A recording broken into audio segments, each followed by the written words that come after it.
Quelqu'un dit un bon amen. Oh, pousse un meilleur amen que ça. Gloire à Dieu, gloire à Dieu.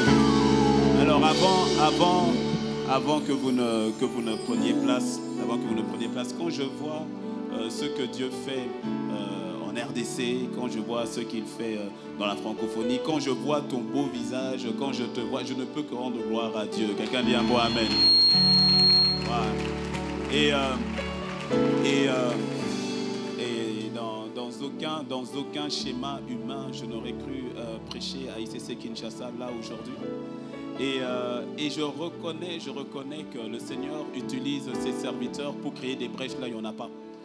Et c'est pour cela que je veux que tu m'aides à acclamer notre Père spirituel, l'apôtre Ivan, pour le prix payé. Ton acclamation est fade, ton acclamation est fade. Ouais. Ah ouais.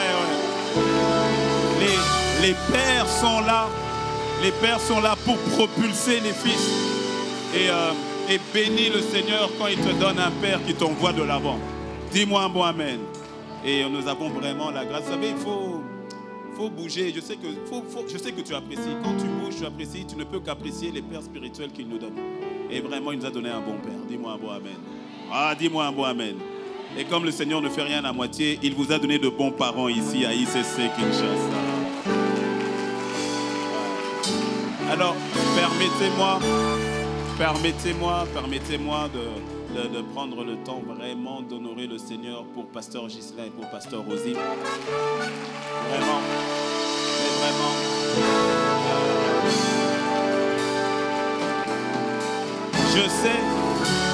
Je sais que vous savez que vous avez de bons bergers. Je sais que vous le savez. Mais je viens encore appuyer là-dessus. Le pasteur Ghislain et pasteur Rosie, ce serait difficile. Plus les années avancent, plus il me serait difficile pour moi d'exprimer l'amour et la considération que j'ai pour eux. En toute simplicité et en véritable profondeur, ils savent mettre toutes les casquettes qu'il faut, de parents, de grands frères, de coachs, d'amis. C'est un mélange complexe. C'est un mélange tellement complexe. Et vous êtes bénis de les avoir parce que nous sommes bénis de les avoir. Nous sommes bénis de les avoir. Dans le cadre du ministère, je remarque, encore quand j'étais là, je constatais, je disais, mais au fait, c'est comme si à chaque fois qu'il y a un pas important dans le ministère que le Seigneur m'a confié au travers de l'apôtre Ivan, mais au fait, il est toujours là, au fait. Vous êtes toujours là, mais vous êtes toujours là, d'une manière ou d'une autre. Quand j'ai commencé à Brazzaville, ils étaient là, et puis à Pointe-Noire, ils m'ont coaché. Et là, encore là aujourd'hui, et entre-temps, je ne dis même pas ce qu'il se passe entre les deux. Ils sont vraiment une bénédiction. Et je sais que vous le faites déjà, mais appréciez la grâce. Je sais que vous le faites, vous le faites. Mais appréciez la grâce. Appréciez la grâce. Vraiment. Et je sais que le meilleur est encore au devant. Voilà. Alors, vraiment, c'est une joie pour dire, tu sais, au nom de mon épouse, que nous vous aimons énormément. Nous vous aimons énormément. Hein? Non, t'inquiète, j'arrive. Oh, t'inquiète. Oh là là, ça, je ne peux pas oublier. Oh là là. Ah non, pas à pas, j'arrive. Et tout. Mais nous vous aimons vraiment énormément. Voilà. Nous aimons énormément et c'est une grâce, c'est vraiment une grâce que de pouvoir être là. Je ne suis pas venu seul.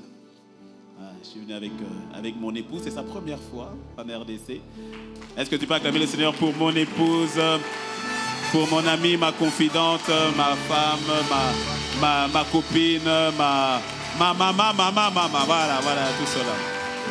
Et vraiment, c'est tout à l'heure, tu comprendras. Il y a des célibataires dans la salle? Vous êtes plus nombreux que ça. Arrêtez de m'embrouiller. Célibataire, levez la main et dites oui. Lève bien la main. Ne sais-tu pas si c'est aujourd'hui? Voilà. Marie-toi bien. Ton amen est petit. Marie-toi bien. Voilà. Non, que ça soit ton partage. La bonne personne à tes côtés transforme ta vie. Ouais. La mauvaise personne, ce ne sera pas ton cas, donc je n'en parle pas. Voilà, et je bénis vraiment le Seigneur pour mon épouse. Je ne serais pas là, ici, si elle n'avait pas été là. Oui. J'aurais pris des chemins bizarres. Ah ouais. Dieu l'a mis vraiment à côté de moi pour savoir parfois me recadrer, me replacer, m'encourager, parfois me réprimander avec amour et respect. Toujours, toujours, toujours. Quelqu'un dit un bon amen. Le fait de revenir au pays est vraiment une grâce parce que j'ai la famille, il y a ma maman qui est là-bas, qui est derrière. On acclame le Seigneur vraiment pour elle. C'est vraiment une grâce. Je sais qu'il y a aussi les membres de ma famille qui sont là. Permettez-moi, j'ai le droit, pardon, excusez-moi, ils sont là, je ne sais pas. Je ne sais pas, ils sont là ou pas. Il m'a dit qu'ils étaient là. Dites-moi, vous êtes où? Levez la main. Je ne sais pas, la famille, je sais, les cousins qui étaient là et tout. Tu m'as envoyé le message, tu as dit que tu étais là. Où es-tu? Il y en a dit aux âmes, tu es où? Ah, là, voilà. Ah, et puis je vois aussi des visages des amis. On s'était pas vu depuis longtemps. Voilà, je vois là Olivier, je vois Isaac et tout ça. On s'est pas vu depuis longtemps. Excusez-moi. Voilà. Ça fait 27 années. 27 années que je n'étais pas revenu au pays. Et ça fait du bien de revenir avec le Seigneur Jésus. Le pasteur Ghislain m'a littéralement séquestré. Non, je dois l'avouer, hein, pasteur Rosy, je dois le dire. Aujourd'hui, je vous dénonce. Hein, il m'a prophétiquement séquestré. Il nous a séquestrés. Et on devait partir, on était venus pour les circonstances dont nous savons du départ auprès de notre Seigneur de Maman Blanche. Donc nous étions venus avec la délégation d'Impact Centre Chrétien. Et nous étions censés partir mercredi. Et la nuit de mardi à mercredi, c'est là qu'on apprend que non, nos billets ont été changés. Elle dit, bon, séquestration spirituelle, alléluia. Mais c'est pour ça que je bénis le Seigneur pour vos pasteurs, parce qu'ils savent entendre Dieu. Et je crois que c'était vraiment inspiré, vraiment. Le Seigneur vous bénisse. Et je crois, parce qu'il m'a dit, tu es parti en tant que païen. Maintenant que tu es revenu en tant que pasteur, faut démontrer que voilà. Et je crois que le Seigneur a un message pour toi. Ouais. Permets-moi de revêtir l'onction qui est sur cette estrade de mon imprégné et de l'onction de l'apôtre Ivan et de mettre la casquette prophétique. Je crois qu'il y a un message prophétique pour toi aujourd'hui en même temps. Dis-moi un bon amen. Je le crois vraiment. Donc je bénis le Seigneur vraiment pour toute l'équipe pastorale. Ah non, ne t'assois pas encore. Je bénis le Seigneur pour toute l'équipe pastorale. Voilà, pasteur Jean-Claude, Nathanaël, enfin tous les pasteurs qui sont là. Vous tous là vraiment, voilà. Je suis à la maison. Excuse-moi, je suis à la maison. Excuse-moi. Voilà, je suis à la maison. Maintenant, avant de t'asseoir, je donne aussi le bonjour de vos frères et sœurs du Bénin. Et quand j'ai dit Bénin, répands-toi, toi qui as pensé à Vaudou. Répands-toi en même temps. En même temps. C'est le pays où Dieu règne. Dis-moi amen. C'est le pays où Dieu règne. Et vous avez donc le bonjour de toute la famille du Bénin. Ils sont très contents, ils sont vraiment très contents de savoir que je suis ici avec vous. Ils ont dit, pasteur, on est content pour toi, mais il faut revenir. Ils ont dit, il faut revenir. Donc toutes les églises du Bénin vous saluent, de Parakou à Boïcon, à Calavi, à Porto Novo, à Centreville. Bref, tu ne sais pas tout ça. Le jour où tu viendras au Bénin, en plus tu n'as pas besoin de visa avec ton passeport, tu viens sans visa en même temps. Viens visiter le Bénin, tu vas voir que Dieu y règne. Dis-moi bon amen. Voilà. Maintenant, avant de t'asseoir, tu vas saluer. Oh, on est plus nombreux, donc tu vas saluer 4 personnes que tu ne connais pas. Attends, quand j'ai dit saluer 4 personnes que tu ne connais pas, ce n'est pas secouer la main de quelqu'un. Comme tu ne connais pas la personne, tu demandes le prénom. Tu demandes le prénom de la personne donne le prénom et tu dis une parole, une phrase de bénédiction. Maintenant, déplace-toi, va saluer 4 personnes. Allez, oh, d'accord, tu as raison. 5 personnes que tu ne connais pas. 5 personnes que tu ne connais pas. Va saluer 5 personnes que tu ne connais pas. 5 personnes que tu ne connais pas. Demande le prénom et dis une parole de bénédiction.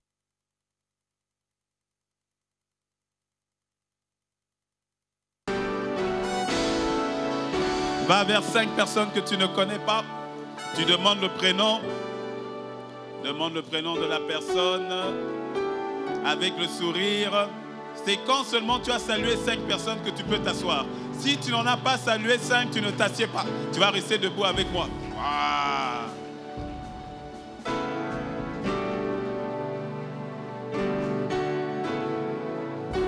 Voilà.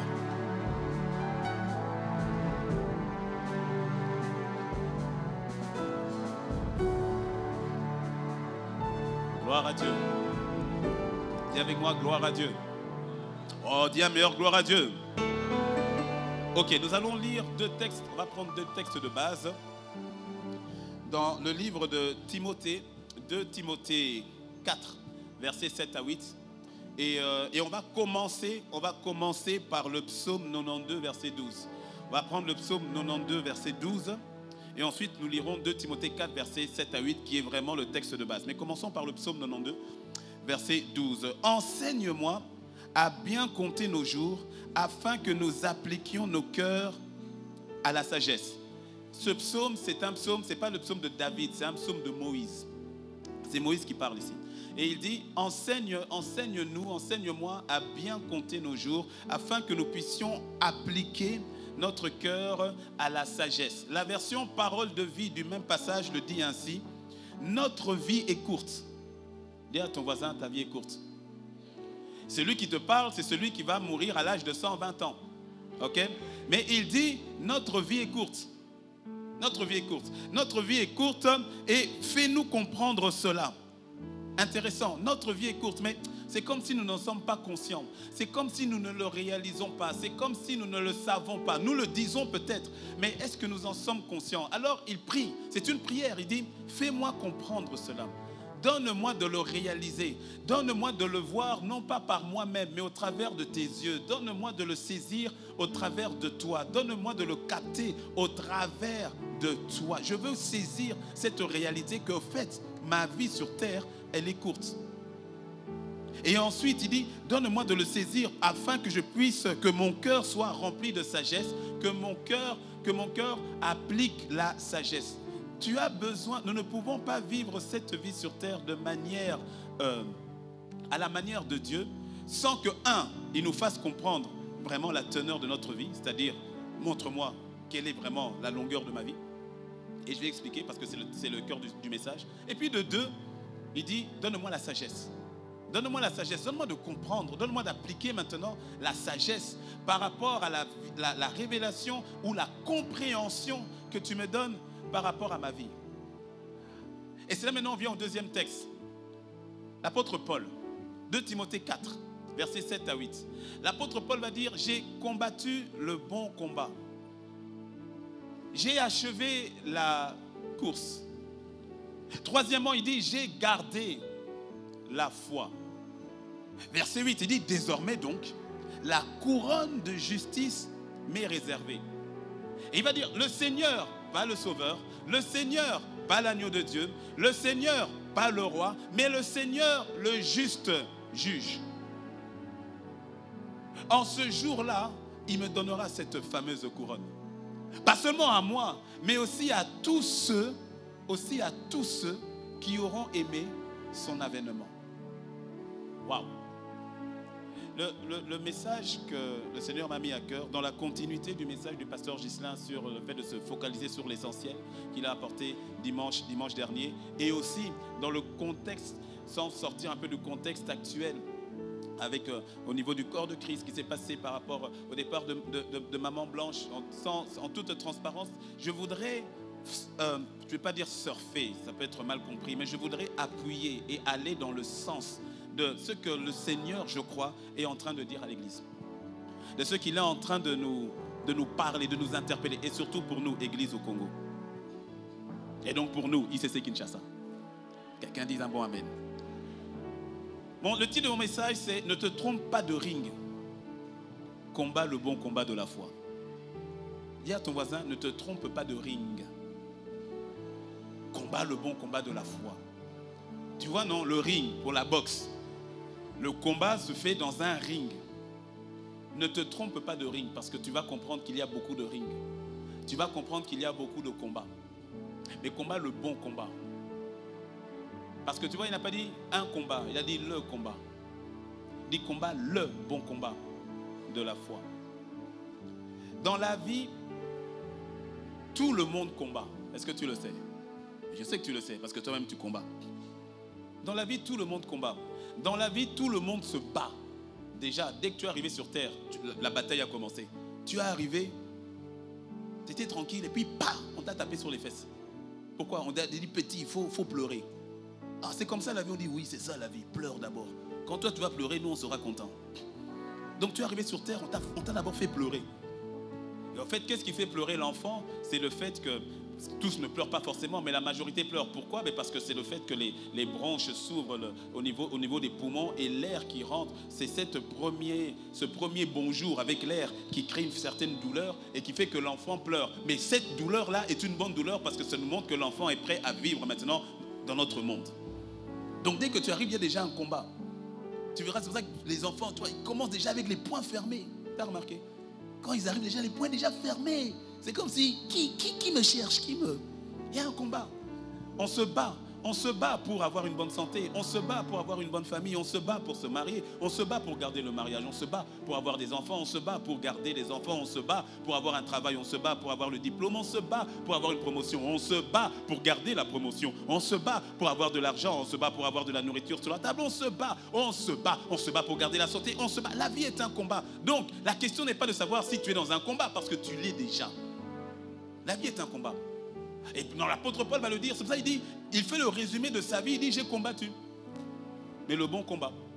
Parce que, je répète, tout le monde se bat. C'est comme la construction. Tout le monde construit. La question n'est pas de savoir si tu construis, c'est de savoir qu'est-ce que tu construis et sur quelle fondation. Jésus a dit, celui qui entend mes paroles, dans Luc 6, celui qui entend mes paroles est semblable à quelqu'un qui a creusé profondément et a bâti la maison sur le roc. Celui qui entend mes paroles mais ne les met pas en pratique, celui qui entend mes paroles les met en pratique, c'est comme quelqu'un qui a creusé sur le fondement. Celui qui entend mes paroles et ne les met pas en pratique, lui aussi, il a construit, mais sur le sable.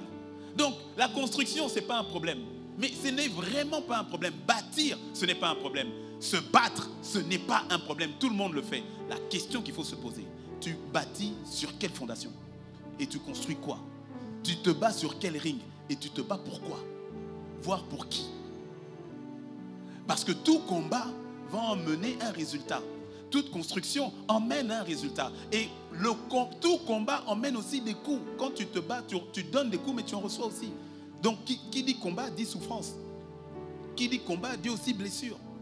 Et ça fait partie du lot de la vie. Ça fait partie du lot de la vie. Certaines personnes, en arrivant dans le Seigneur, ont cru, malheureusement, vraiment à tort, que parce que maintenant je suis dans le Seigneur, il n'y aura plus de problème. Mon ami, vis encore. Au fait, le problème n'a jamais été le problème. As-tu remarqué que Jésus, dans la tempête, n'a pas essayé d'arrêter la tempête? Il dormait. Est-ce que tu sais qu'il y a certaines tempêtes contre lesquelles on ne prie pas? On traverse seulement. Oh. Il y a certaines tempêtes. Je te dis, tu verras, et je sais que tu le vois déjà. Il y a certaines tempêtes dans la vie. Ne te fatigue pas à prier. Serre la ceinture, traverse, ça va aller. Jésus dormait. Genre, c'est pas grave. J'ai dit, allons de l'autre bord, on va traverser. Tempête ou pas tempête, on va traverser. Il y a certaines tempêtes pour lesquelles tu ne pries même pas contre. Donc la question que tu dois te poser, c'est quel est le combat que tu mènes au quotidien? Demain, c'est lundi, l'un des jours les plus détestés de la semaine. Pourquoi est-ce que tu vas te lever demain? Je ne parle même pas d'aujourd'hui. Aujourd'hui encore, quelqu'un m'a dit, bon, je suis venu à la maison du Seigneur, c'est dimanche. Il n'y a pas de problème. Demain, tu te lèves, tu vas te lever pourquoi? Quel type de combat tu vas mener? Tu vas aller au travail, c'est une bonne chose. Et tu vas le voir dans quelques instants. C'est une très bonne chose. Mais quel est le combat véritable que tu mènes? Pourquoi est-ce que tu fais ce que tu fais? Pourquoi est-ce que tu combats là où tu combats? Pourquoi? Quel est le but? Quel sera le résultat final? Dans la lettre de 2 Timothée, c'est une lettre que Paul, en fait, ça fait partie, c'est la dernière lettre que Paul va écrire. Paul écrit cette lettre alors qu'il est en prison. Il est emprisonné par l'empereur Néron à Rome. C'est la 2e fois que Paul va se faire emprisonner. Sauf que cette fois-ci, il sait qu'il ne va pas en sortir. La première fois, il avait été emprisonné, il a été frappé et tout cela, mais on l'a libéré en résidence surveillée. Mais là, cette fois-ci, on l'a encore emprisonné et il sait que cette fois-ci, il va mourir. Il le sait. C'est pour cela que la lettre de 2 Timothée, c'est comme un testament qu'il donne. C'est sa dernière lettre. Et il dit à Timothée, je suis en train de partir. Et il est détendu. Pose la question à ton voisin sans lui poser la question. Si tu devais partir aujourd'hui, serais-tu détendu? Pose-lui la question discrètement. S'il ne te répond pas, toi-même tu sais. Et si tu n'as pas posé la question, nous aussi nous savons. Il est détendu. Il dit non. Il fait un bilan. Il fait un bilan de sa vie et il dit, tu sais quoi, fiston? Parce que Timothée était son fils spirituel. Il dit, tu sais quoi, fils? Pour moi, c'est bon. L'heure est arrivée. Le moment est arrivé. C'est le moment pour moi de partir. Je fais le bilan. Et son bilan, il dit, j'ai combattu le bon combat. 1. Et puis il dit, j'avais une course. J'ai achevé la course. 2. Et puis, capital. Je peux combattre le bon combat, achever la course. Mais si j'avais perdu la foi, il y aurait un problème. Mais j'ai gardé la foi. 3. Il dit, c'est bon. Il dit, c'est bon, maintenant je sais quel va être mon sort. Je sais maintenant où je vais, devant qui je vais me présenter. Et il dit, je vais me présenter maintenant devant le Seigneur. Je vais rendre compte. Et je sais, et ça c'est fort, hein, il dit, je sais déjà quel est mon verdict. Il dit, je sais. Parce que le juste juge, ce n'est pas le Seigneur Sauveur qui va venir à sa rencontre. De la même manière que lorsque toi et moi nous quitterons cette terre, ce n'est pas Jésus Sauveur qui va venir. Jésus Sauveur est déjà venu. Et il nous a ouvert la porte du ciel. Pour nous qui avons eu la foi en lui. Est-ce que tu me suis? Ce n'est pas le Jésus Sauveur, c'est le Jésus juge. Devant qui maintenant on va rendre compte de comment est-ce que nous avons vécu cette vie sur cette terre. Il y a une dimension parfois que certains enfants de Dieu ne comprennent pas très bien. Parce que tu vois, Paul à ce moment-là, il ne fait pas du tout allusion à la notion du ciel ou de l'enfer. Non. Lorsque tu as la foi en Christ Jésus, quand tu as mis ta foi en lui, que tu marches avec lui, en fait, c'est lui qui t'a donné, qui t'a ouvert la porte du ciel. C'est pour cela que nous sommes sauvés par grâce, pas par les œuvres. Il n'y a aucune œuvre qui peut te sauver. Aucune. Ah, j'ai beaucoup prié, donc son a coupé les lots, là. C'est pas vrai. Ça n'a rien à voir. Ça n'a rien à voir. C'est pas parce que tu as beaucoup prié que si tu meurs aujourd'hui, que tu vas aller au ciel. Ça n'a rien à voir. C'est pas ta prière qui te sauve.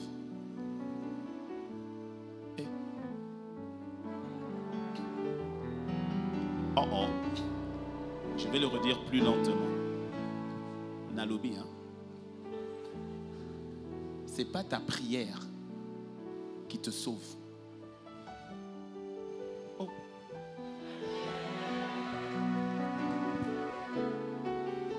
C'est pas ta prière qui te sauve. C'est Jésus qui t'a sauvé. C'est pas la même chose, hein. Parce que si ta prière était suffisante pour te sauver, Jésus ne serait pas venu mourir à la croix. C'est parce qu'il n'y avait aucune prière, aucune offrande, aucun sacrifice qui pouvait te sauver. C'est pour ça que Jésus est venu comme substitution. Et il a dit maintenant, si tu mets ta foi en moi, le salut t'est donné par grâce. Et quand il y a quelqu'un qui a mis sa foi en Jésus, on le voit. Ça se voit. Ça se sait. Tu n'as même pas besoin de parler. Pourquoi? Mais parce que qui a mis sa foi en Jésus n'est plus la même personne. Ce n'est pas une foi intellectuelle. C'est celle qui vient du cœur. On n'a pas besoin de dire. Tu n'as même pas besoin de dire non, mais non, comme un chrétien. Tu n'as même pas besoin de le dire. On le voit. Quand tu parles, on l'entend. Quand tu agis, ça se voit. Quand tu es quelque part, ça se ressent. Voici, elle a donné qui? La parole. Elle a donné le pouvoir de devenir enfant de Dieu. Tous ceux qui l'ont reçu sont devenus enfants de Dieu. Donc la foi, cette foi-là, c'est pas les œuvres. C'est pas parce que tu pries que tu es sauvé.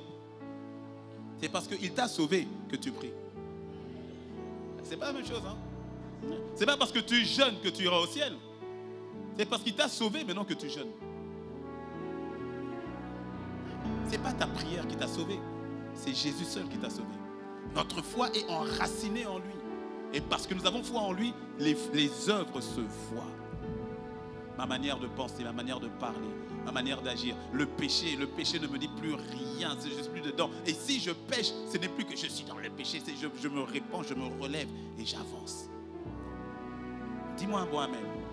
Mais là, ce que Paul est en train de dire, il n'est pas en train de parler du fait d'aller au ciel ou pas. Il dit, pour ceux-là qui vont arriver au ciel, il y aura maintenant des œuvres qui vont te suivre. Ton œuvre ne te sauve pas, mais une fois que tu es sauvé, tu dois avoir des œuvres. Et ces œuvres-là doivent te suivre.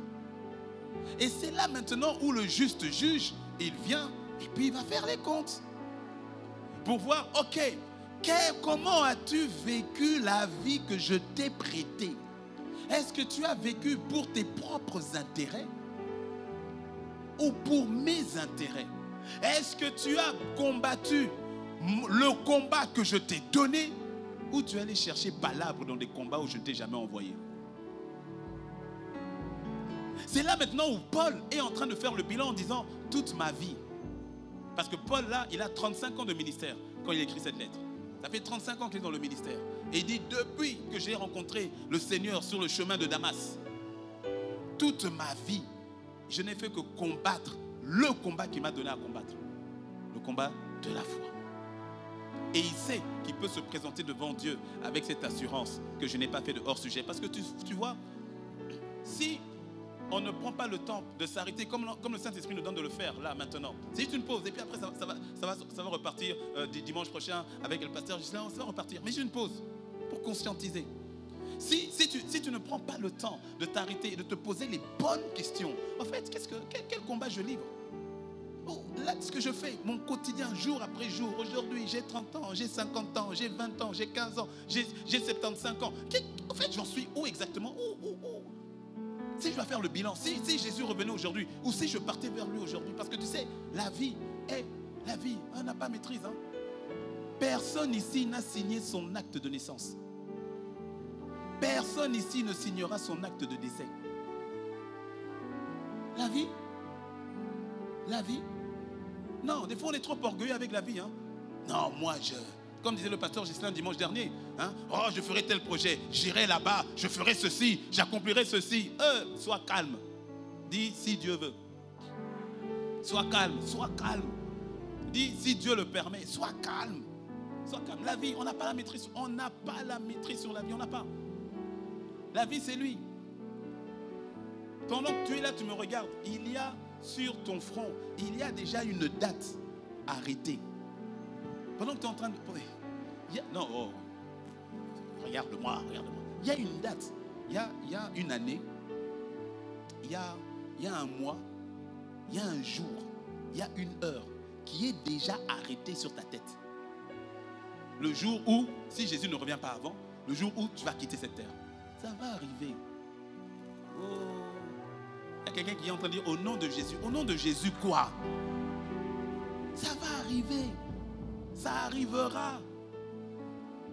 Miséricorde. Ça arrivera. Le problème c'est de vivre comme si ce jour n'arrivera jamais. C'est là où est le problème. Toute construction commence par la fin. Tu as terminé une construction avant de la commencer. Mais la vie c'est la même chose. Tu dois déjà l'achever avant de la démarrer. Sinon, tu vas faire un hors-sujet.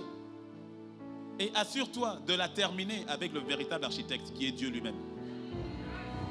Ah, oui. En termes de développement personnel, on va dire, tu es l'architecte de ta vie. C'est une inspiration de l'enfer. Tu n'es pas l'architecte de ta vie. Il y a un architecte qui avait déjà tout dessiné te concernant. Selon qu'il est écrit, avant que tu ne sois dans le ventre de ta mère, je te connaissais. Je t'avais établi, je t'avais mis à part. Je t'avais déjà appelé, consacré, mis de côté. Le Seigneur te connaissait avant même que tes parents ne se connaissent. Donc ne viens pas nous embrouiller en disant non, c'est moi qui suis l'architecte de ma vie. Tu es l'architecte de rien du tout. Et quand tu décides d'être architecte, ta maison là, elle devient très vilaine. Très vilaine. Il y a un architecte qui avait déjà tout prévu te concernant. Le bon combat, c'est celui-là. C'est-à-dire de retrouver quel est l'appel, la vision, quel est le but, le dessein pour lequel Dieu m'a suscité. Et de le vivre. Et de le vivre. Et de le vivre. Ah oui, et de le vivre. Certaines personnes ont refusé de vivre l'appel que Dieu a pour eux à cause de $1000, à cause de $2000, à cause de $100 000. Ont refusé de vivre l'appel que Dieu, d'autres c'est même pour $20. L'appel que Dieu avait pour eux, d'aller dans la direction que Dieu leur avait dit. Dieu te dit, va, voici ce que j'attends de toi. Tu dis, non, Seigneur, là-bas on va manger comment? Si je t'obéis, on va faire comment? Seigneur, non. Toi-même tu comprends. Il comprend que tu as peur. Et que tu as choisi un autre ring. Parce que là où tu vas aller, il y aura aussi un combat. Mais le type de combat qui... Pose la question à Lot. Lot, Dieu dit à Abraham, Abraham lui dit, choisis.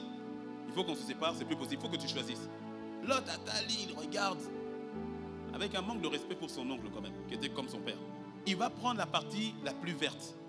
Parce qu'il a des troupeaux, donc il faut s'assurer que ces troupeaux... Voilà. Et donc il prend la partie la plus verte. Il dit, non, moi, je vais aller là-bas. Abraham dit, ok, il faut y aller. Sauf qu'il ne savait pas qu'il allait vers Sodome et Gomorrhe. Il partait vers Sodome et Gomorrhe, qui, des années plus tard, va être détruit par le feu du ciel en même temps. Pourquoi? Il a regardé à ceux qui frappaient les yeux.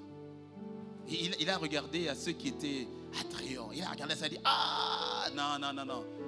Kuna la reza. Bon reza kuna. Ah, Seigneur, comprendre. Je peux aller que là-bas, toi aussi. Seigneur, tu vois ma situation? Non. comprends-moi seulement, accompagne-moi là-bas. Ok. Dis à ton voisin, ok. Dis à l'autre, ok. Oh. Quand j'étais sur Paris, je travaillais chez DHL Express International, que la plupart d'entre vous, je crois que vous connaissez. J'ai travaillé pendant 6-7 ans. Quand je suis arrivé à la 6e année, je commençais à ressentir dans le cœur que ma saison à DHL était terminée.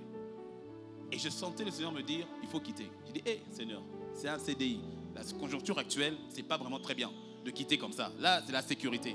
Et je sens dans le cœur le Seigneur me dire, il faut quitter. Et je me suis battu avec ça pendant presque un an. Dans la prière, à m'assurer que j'entende bien Dieu, parce qu'il faut bien entendre Dieu. Dis-moi un bon amen. Hein?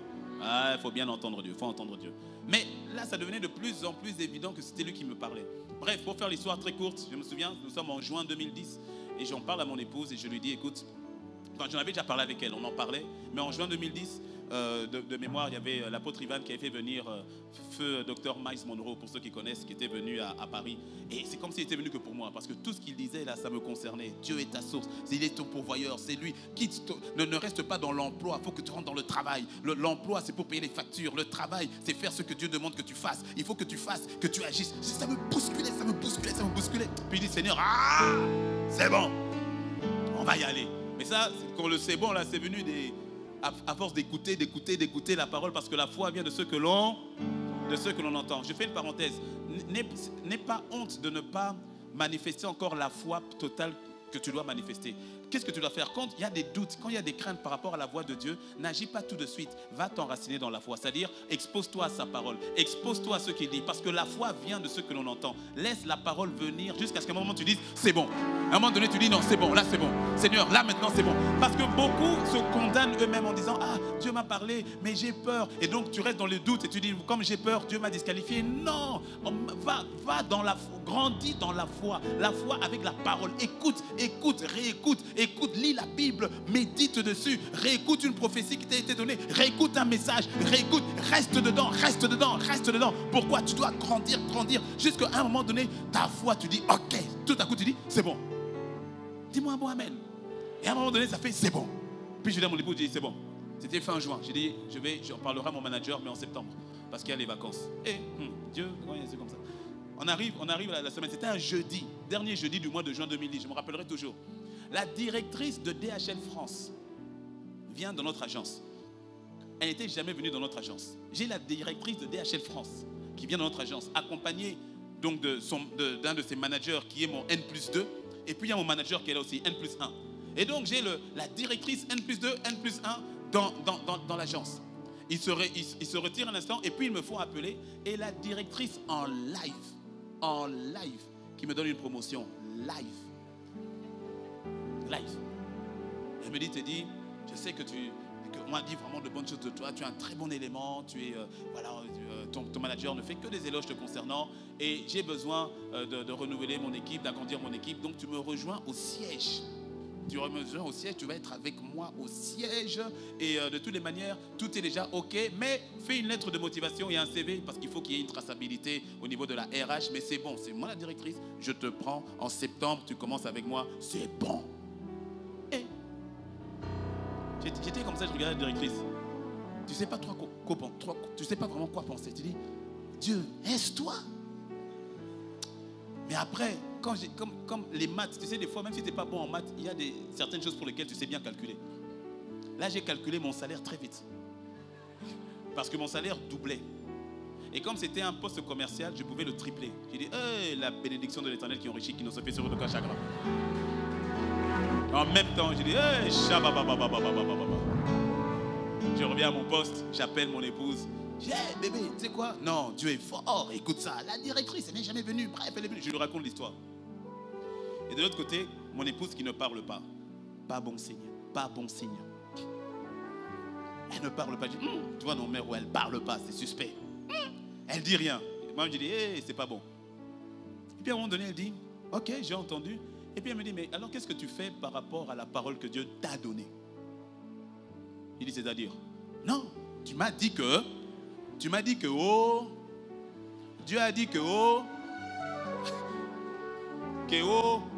il fallait que tu arrêtes parce que, que tu quittes. Et ce n'était même pas encore pour le ministère comme tel, c'était pour commencer l'entrepreneuriat. Que tu quittes par rapport au projet d'entreprise que l'on a et tout.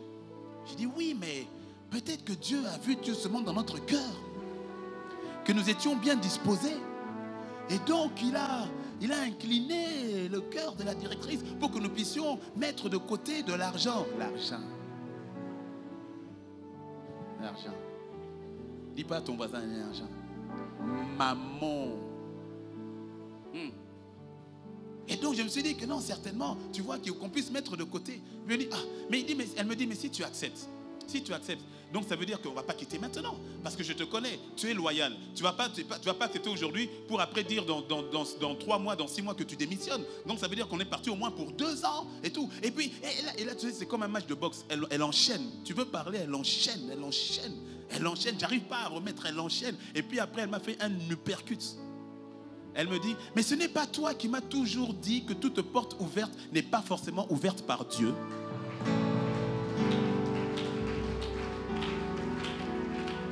Quand c'est comme ça, tu prends seulement le percute. C'est dit, bon, on en parle le soir. Le soir,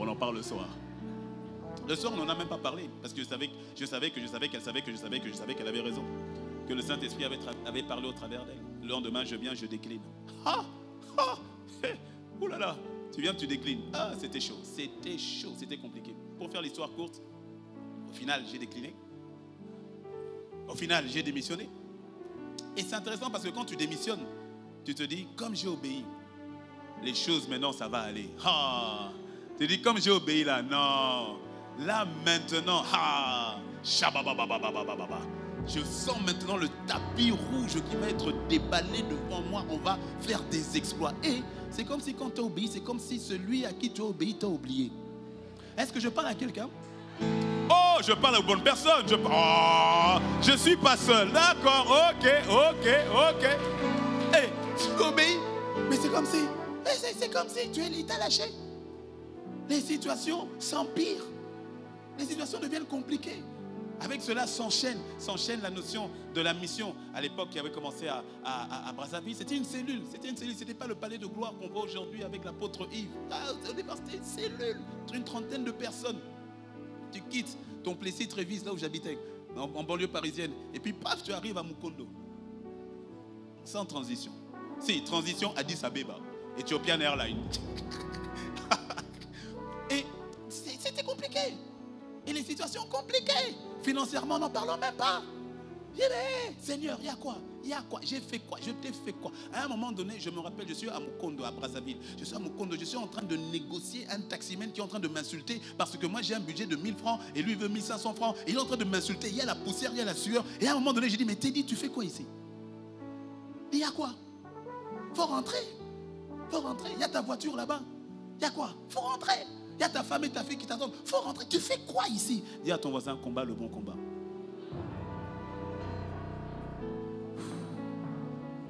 Combat le bon combat. Les pensées qui passent partout. Rien, c'est-à-dire tout est sombre. Visibilité zéro. Tu sais pas vraiment où tu vas. Tu dis, mais Seigneur, quand? Donc ça veut dire quoi? Parce que maintenant j'ai choisi de t'obéir, de marcher avec toi. Donc c'est ça. Tu dis, mais c'est pas comme si je ne peux pas me trouver un travail. Je peux me gérer. Parce que là, la situation, c'est pas clair. Parenthèse, beaucoup, ayons la foi, disons certains, mais la vérité, c'est que c'est beaucoup. Beaucoup ont laissé maman les priver de leur vision. Et je pèse mes mots quand je dis ça. Matthieu 6, verset 34, Jésus dit, nul ne peut servir, dis avec moi servir. Nul ne peut servir 2 maîtres en même temps. Soit il aimera l'un et il haïra l'autre. La vérité, c'est que là, ça ne concerne pas les enfants de Dieu, de manière générale. Mais la deuxième partie, oui. Soit il s'attachera à l'un et il méprisera l'autre. Maman est une entité spirituelle qui veut prendre la place de Dieu. C'est pour cela Jésus, dans tous les évangiles, c'est la seule fois où il va mettre Dieu sur un même niveau que qui que ce soit. Il met Dieu et maman au même niveau.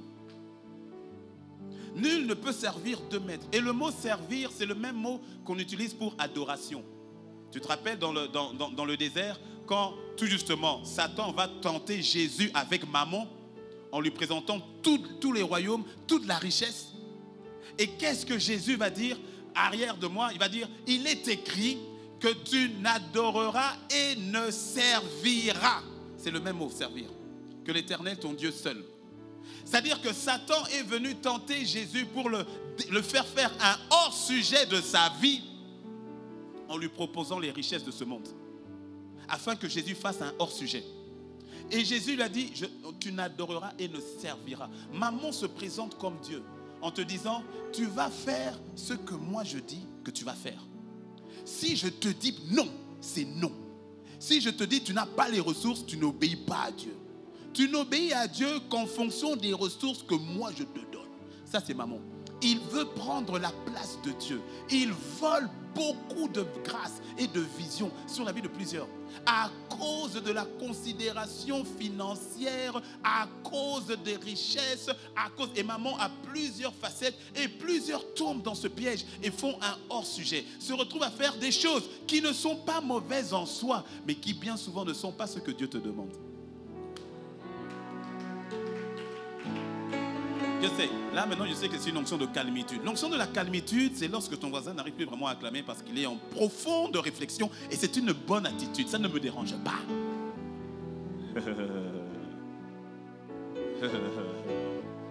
Dis-moi un bon amen. Ah. Combat.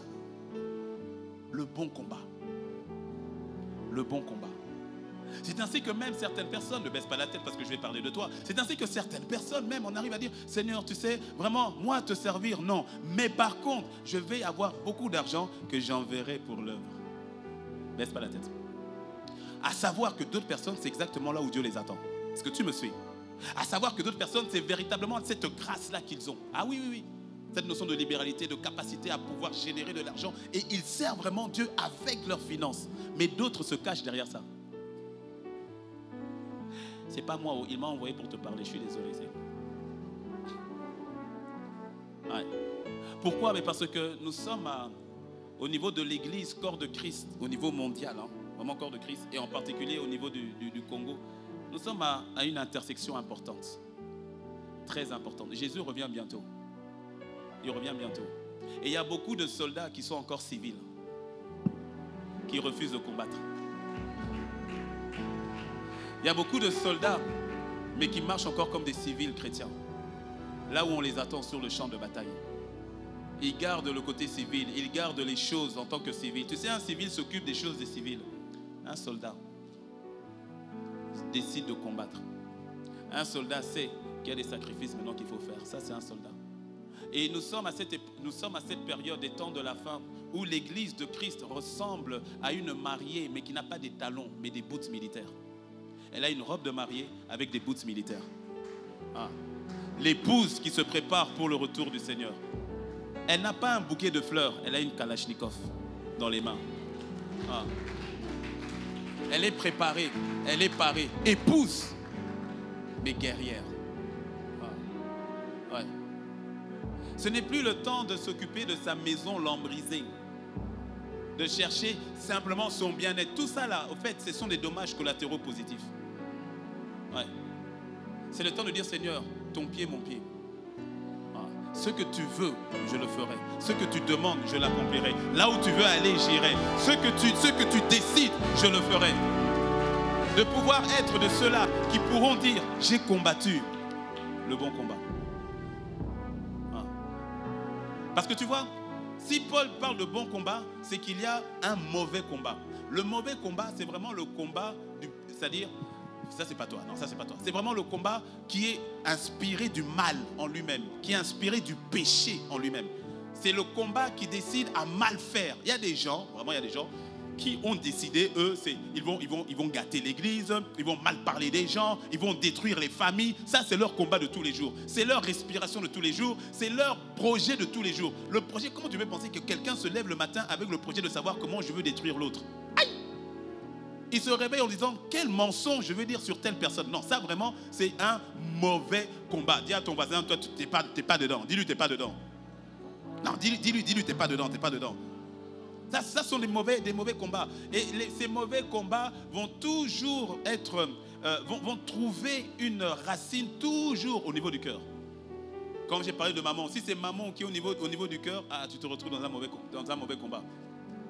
C'est là où tu vas avoir la notion de corruption. Tu as accepté, tu es quelqu'un qui va accepter la corruption.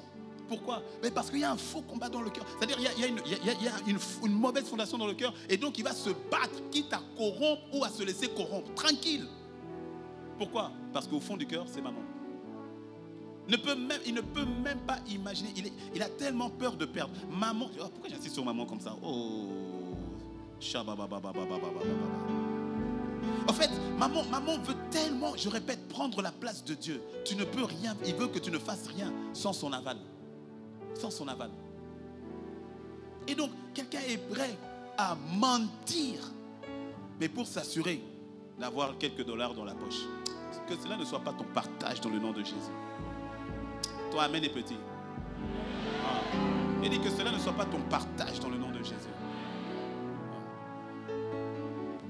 Le monde soupire, le Congo soupire pour une génération de fils et de filles de Dieu qui sont exactement comme Jésus. Je te dis, la solution n'est pas loin, elle est déjà là. Elle est déjà là. Mais juste une génération des hommes et des femmes qui disent Seigneur, nous choisissons de laisser Christ être formé en nous. Tes valeurs, ce sont nos valeurs. Ce que tu dis, c'est ce que nous faisons. Que nous soyons véritablement tes représentants. Et ça, ce n'est pas dans le fait uniquement que de prier. C'est dans la vie de tous les jours, dans le quotidien de tous les jours. C'est surtout pas dans les 4 murs de l'église. Non, c'est pas ici. C'est dehors. C'est lorsque tu sors. C'est au boulot demain. C'est dans la rue. Dis-moi un bon amen. Ouais. Il est facile de critiquer les autres en faisant les mêmes choses. Ah mais franchement, les gens ils conduisent mal, hein, ils insultent. Et toi-même quand tu insultes toi-même tu insultes. Pas toi, ton voisin qui viendra au 6e culte, pas toi. Quand le changement commence par nous-mêmes, alors notre environnement est changé. Quand le changement commence par nous-mêmes, alors notre nation est totalement changée, totalement transformée, complètement métamorphosée. En fait, la solution, c'est l'Église. C'est l'Église. Cette Église des temps de la fin, à son image, parée, préparée, nettoyée, lavée, avec le cœur de son Seigneur. Avec le cœur de son Seigneur. Dis-moi un bon amen. Ah. En tout cas, que maman ne te vole plus. J'ai dit que maman ne te vole plus. Dis-moi un bon amen. Ah. Ça, ce sont les mauvais combats. Les combats pour la gloire.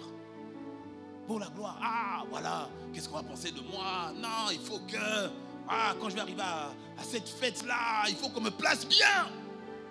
Quand on t'a mal placé, c'est palabre sur palabre. Tu sors du mariage, tu critiques le mariage comme pas possible. Quand tu n'as pas naï, qu'on a nassima, peigna baffle. C'était quoi ça? Aucun respect. Et tu parles mal. Pas toi, quelqu'un. Il parle mal et tout cela. Pourquoi? Il fallait que quand j'arrive, qu'on m'annonce. T'es dit, à côté de la côte. Et puis toi, tu fais l'homme, tu dis non. Mais à l'intérieur, tu dis ouais. La gloire. Faux combat. Non, ça c'est même pas faux combat, ça c'est mauvais combat. C'est un mauvais combat. C'est sur ce type de combat après qui emmène dans la famille à avoir des combats autour de l'héritage. Tel a dit ça, tel a voulu ça. Non, c'était comme ça, je ne parle plus à mon frère, je ne parle plus à mes soeurs. Oulala. Ce sont des mauvais combats. Et ce qui est pire, c'est lorsque maintenant on met Dieu dedans. On se réunit. Et puis on va prier maintenant contre les autres frères. Genre Dieu avec toi contre ton frère. Ah ouais, ok. Ce sont des faux combats. Les plaisirs de la vie, pas des faux, pardon, des mauvais combats. Les plaisirs de la vie, des mauvais combats.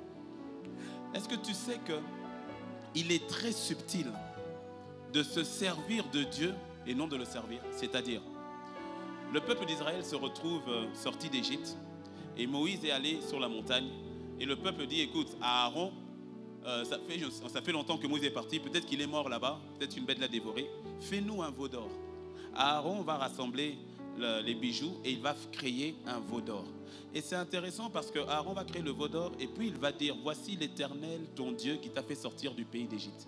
Et quand tu vois l'histoire dans Exode, chapitre 32 si je ne me trompe pas, mais peu importe, quand tu vois dans le livre d'Exode, tu vas voir au fait que quand Aaron dit, voici l'Éternel, ton Dieu, qui t'a fait sortir du pays d'Égypte, Aaron présente vraiment le veau d'or comme Dieu. Ce n'est pas Dieu avec petit d, c'est vraiment Yahweh. Il est tellement possible de se faire un Dieu à son image qui n'a rien à voir avec le Dieu réel. Tellement subtil. On ramène Dieu à nous. Par exemple, pas toi, mais quelqu'un qui est dans... Parce que j'ai dit, la vie est un combat. Donc c'est un combat, mais c'est un mauvais combat. C'est par exemple quelqu'un qui vit dans l'impudicité. Il est dedans. Il vit avec une femme qui n'est pas sa femme, qui n'a pas épousé. Ils sont dedans. Mais qui va te dire, Dieu comprend. Dieu comprend. Il sait. Il comprend. Non, Dieu comprend que tu fais passer autre chose devant sa parole. Dans le cœur. De dire que c'est pas grave si j'ai falsifié les factures. Dieu comprend que j'ai des défis financiers. Donc si j'ai fait la surfacturation, c'est pas grave. Parce que Dieu comprend. Non, Dieu comprend qu'en fait, la crainte là, c'est pas la crainte de son nom. Et je dis amen pour toi. En fait, Dieu comprend. Quand il dit Dieu comprend, oui, il comprend. Il comprend. Ah. Et c'est tellement subtil. C'est ainsi qu'on se retrouve sur des faux rings. Des rings où Dieu ne nous attend pas. Et maintenant, quand il y a les souffrances qui viennent, soit on crie à Dieu, soit on blâme Dieu. Même si les anges pouvaient te donner pour te dire, mais toi là, à quoi tu joues? Tu t'es mis là-dedans toi-même, et puis maintenant tu te plains devant Dieu. Ou bien c'est maintenant tu cries à Dieu, mais il va te dire, mais est-ce que je t'ai envoyé sur ce ring-là? Est-ce que je t'ai envoyé, est-ce que moi je t'ai envoyé sur ce terrain? Ou bien tu m'as pris en disant, Seigneur, viens sur ce terrain, tu as fait tout ton contrat, et puis tu as dit, Seigneur, il faut signer en bas. Non, avec Dieu, c'est pas ça. Avec Dieu, tu ne fais pas, tu n'établis pas tout ton contrat en disant, il faut signer ici. Avec Dieu, c'est toi qui signes. Et puis tu te dis, écris ce que toi tu veux.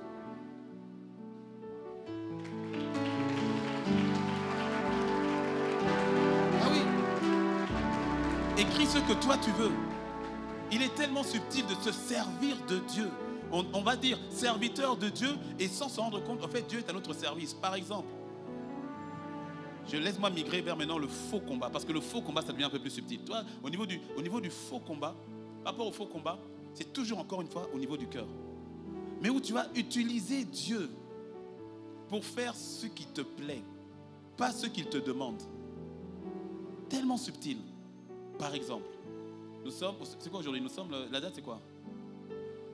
Le 23? Nous sommes le 23 juin. Donc on a déjà dépassé la moitié du mois. On tend vers la fin du mois. Il y a quelqu'un là déjà depuis le 15, d'autres quelqu'un depuis le 10 là. Le visage était fermé, fâché. Pourquoi? Là, il n'y a plus d'argent. Il n'y a plus d'argent. Donc, c'est là que tu sens que le stress, il n'y a plus la joie. Même pour prier, là, quand on chantait tout à l'heure et tout, tu sais, la personne chantait, mais bon. J'ai dit, Régie des eaux, on va faire comment? Il y a beaucoup de... Minerval, tout ça, là, on va faire comment? Il y a beaucoup de choses. L'argent.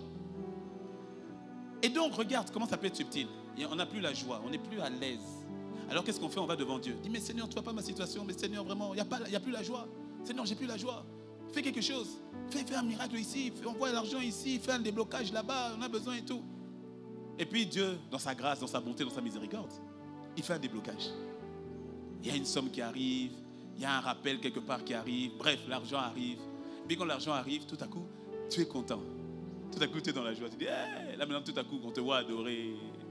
On te voit chanter. Elle dit, oui, alléluia. Maintenant, il y a la joie. Sans t'en rendre compte, tu viens de dire à Dieu que la source de ta joie, ce n'est pas lui. Tu viens de lui dire, sans t'en rendre compte, que la source de ta joie, c'est l'argent. Que ce soit l'argent, que ce soit l'enfant, que ce soit le mariage, mets ce que tu veux derrière. Que ce soit le travail, que ce soit le projet, que ce soit l'appel d'offres, que ce soit, mets ce que tu veux, mets ce que tu veux derrière. Mais tu viens de lui dire au fait que ma joie véritable, ce n'est pas toi. Mais par contre, qu'est-ce que tu es utile pour me donner ce qui fait ma joie? Subtil. Et là, on est maintenant dans le faux combat. Parce que la chose que tu demandes n'est pas mauvaise en soi. Est-ce que tu me suis? Dans le mauvais combat, c'est souvent des choses qui sont mauvaises. Mais dans le faux combat, la chose n'est pas mauvaise en soi. Elle n'est pas forcément mauvaise en soi. Comme je l'ai dit, besoin d'argent, avoir de quoi mettre sur la table, que les projets fonctionnent, pouvoir réussir l'appel d'offres, toutes ces choses sont bonnes. Dis-moi un bon amen. Mais c'est bien ça, elles sont bonnes, c'est-à-dire dans le sens du bien. Ce sont de bonnes choses. Ces choses-là, c'est bien. Mais attention, parce que ce qui est bien n'est pas forcément divin. Parce que le divin, c'est ce que Dieu dit. C'est ce que Dieu veut. Dans le jardin, Dieu interdit à Adam de manger du fruit de l'arbre de la connaissance, pas que du mal. Du bien et du mal. La vérité, c'est que ce qui nous fait le plus de mal, c'est le bien. Ah. Parce que Satan sait que s'il vient, pour quelqu'un ici, s'il vient vers toi avec le mal, avec le péché, avec tout ça, tu vas dire, tu vas le détecter très vite, tu vas dire, dégage. Parce que tu aimes Dieu, parce que tu avances avec Dieu. Il va dire, ok, on laisse le mal. Je te présente quelque chose de bien. Quelque chose de bien. Comme ma directrice qui m'a proposé la promotion, qui était quelque chose de bien, pour ne pas dire même de très bien. De très bien. Mais ce n'était pas le divin. Ce n'était pas ce que Dieu voulait. Et parfois, laisse-moi te dire que le chemin que Dieu a pour toi n'est pas toujours tracé d'un tapis rouge. En fait, moi je le dis comme ça, l'obéissance à Dieu, il y aura un tapis rouge, mais un tapis rouge de ton propre sang. Ah oui. Essaye. Raison pour laquelle beaucoup ne veulent pas livrer le combat que Dieu leur demande de livrer, parce que oui, je te promets, il y a des coups. Il y a des coups. Livrer le combat de ta vie, que Dieu a pour ta vie, je te promets, ce n'est pas aisé. Ah mais non, c'est pas facile. Jésus a dit, large est le chemin qui mène à la perdition. Étroit, tortueux, rocailleux est le chemin qui mène à la vie. Et très peu de personnes empruntent ce chemin-là. Mais je te vois emprunter ce chemin-là. Je te vois faire partie de cette génération, cette église qui se met à part pour le Seigneur. Cette église qui dit, Seigneur, ton pied, mon pied. Qui dit, Seigneur, ton pied, mon pied. Tu n'as pas idée de ce que ton obéissance peut provoquer derrière. Tu n'as pas idée. Tu n'as aucune idée.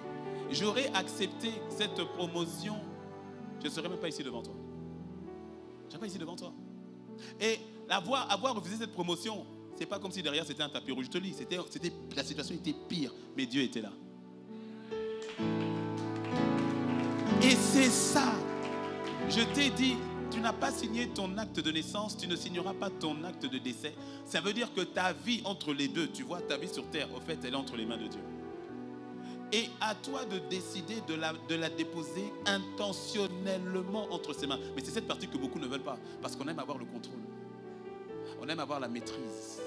On aime tout maîtriser de A à Z. On veut tout comprendre, on veut tout saisir.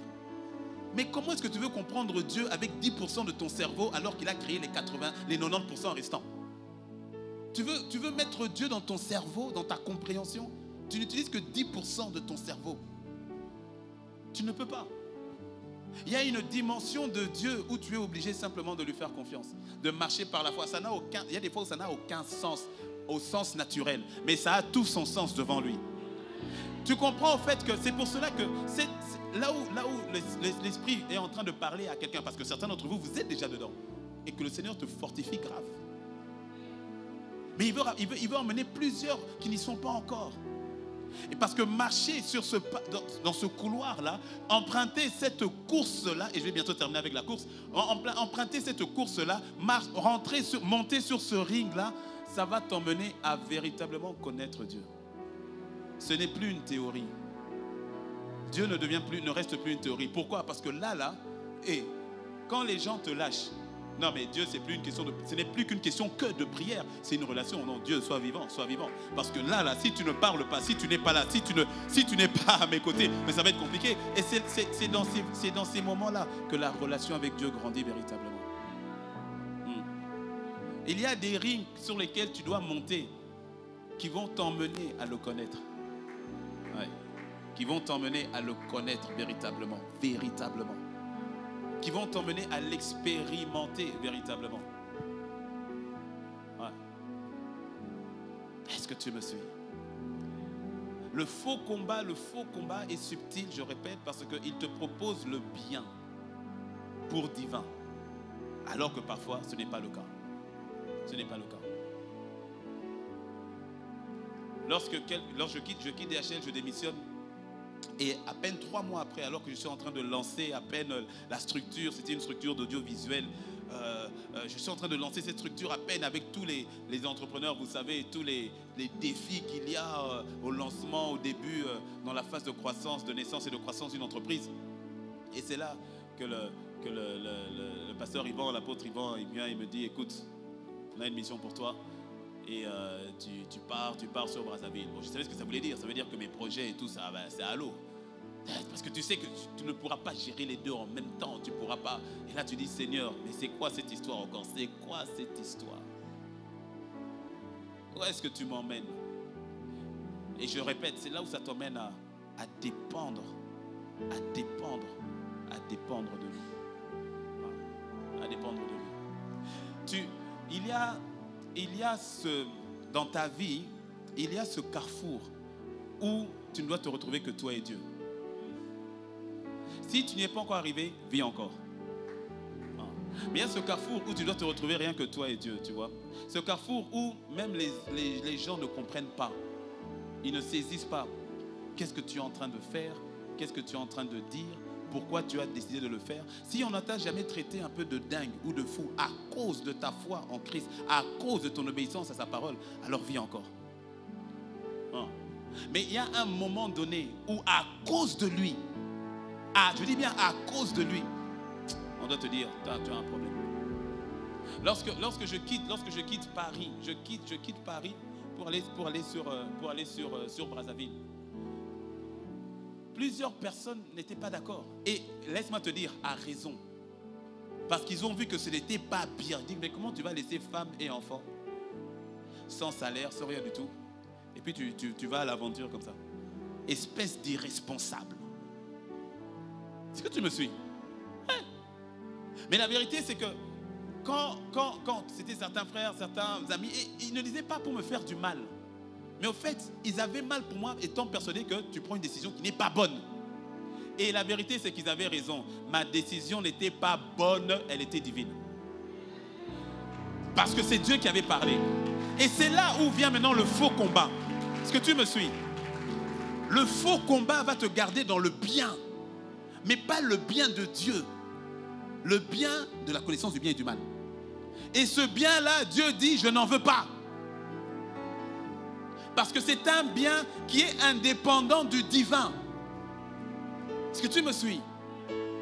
Et c'est là où même ma manière de voir a changé. Parce que pour moi, les priorités étaient claires. Et je crois que c'est la priorité de plusieurs. En tout cas, je dis pour moi. Ce n'est pas une doctrine, c'est dit moi. Je parle de moi. Ma priorité, c'était Dieu, ma famille, donc mon épouse, les enfants, la famille, le ministère. Et puis, voilà, le travail ou les entreprises. Donc, c'était clair. C'était ça au niveau de ma priorité. Sauf que là, depuis, mes priorités ont changé. Tu veux savoir c'est quoi ma priorité? Qui veut savoir? En fait, ça a changé. Maintenant, ma priorité, c'est Dieu.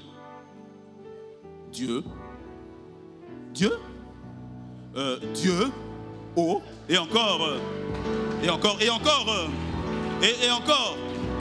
En fait, c'est lui ma priorité et c'est lui qui me dit quelle est la priorité du moment.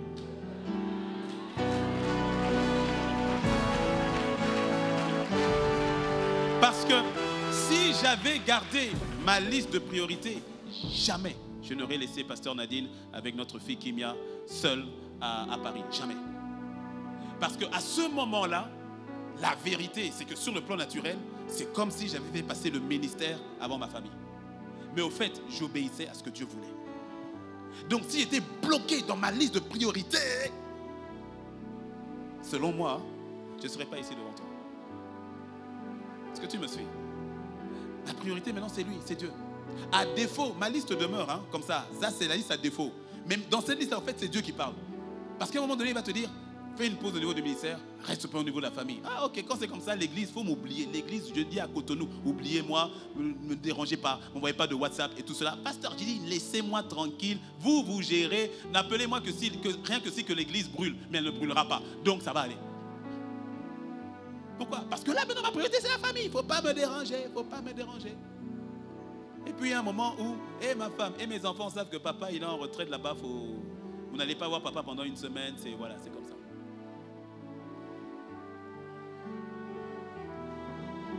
Quand tu veux livrer ton combat selon toi-même, Dieu au fait n'est qu'un spectateur. Il n'est plus celui qui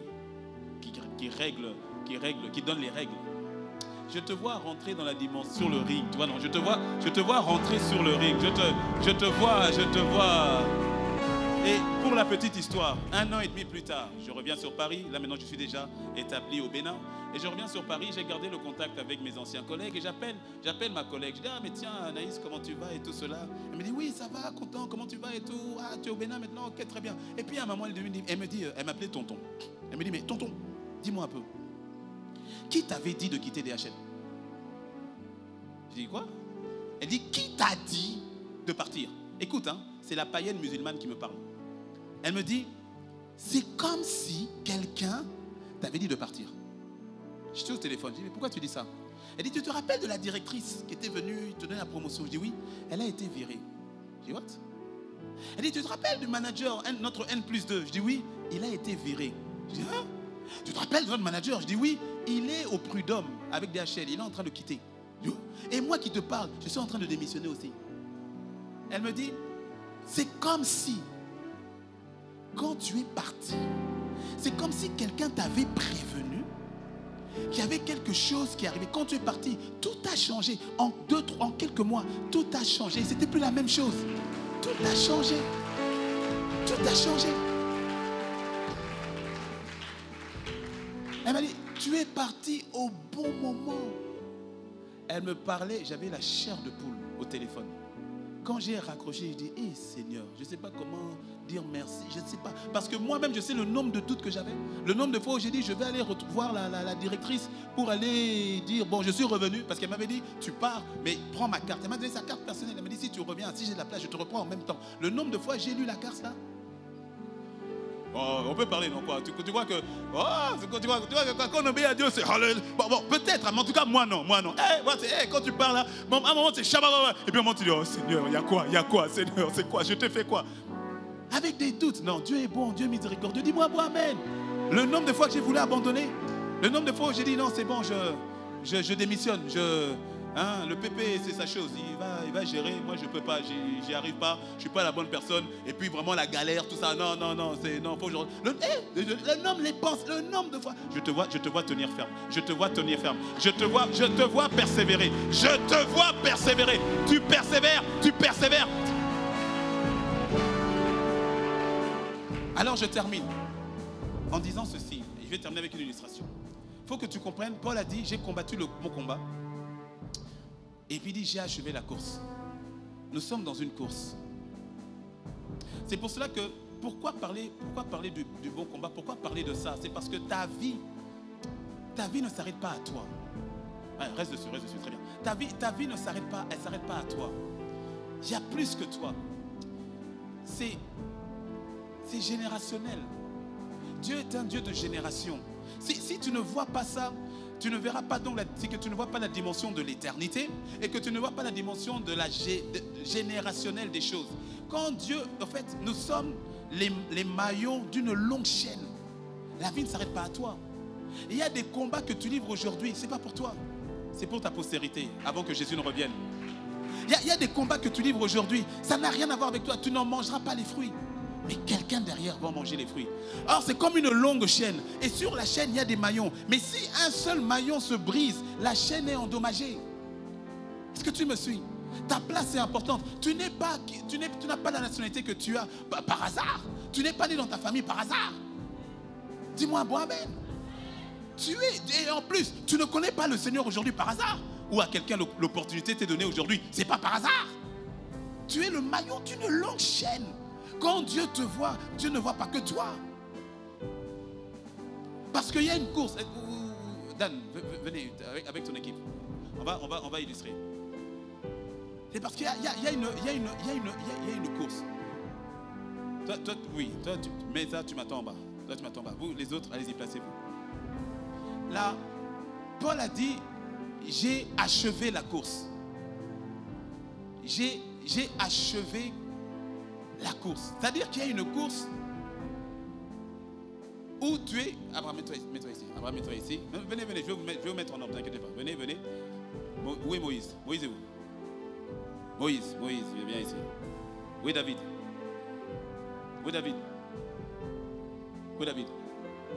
Ah, Papa Michel, là. C'est pas Papa Michel. Ok, on acclame sinon Papa Michel. Voilà. Hey, t'as pris le bon morceau. Ouais, c'est tous des bons morceaux de toute façon. Voilà. Non.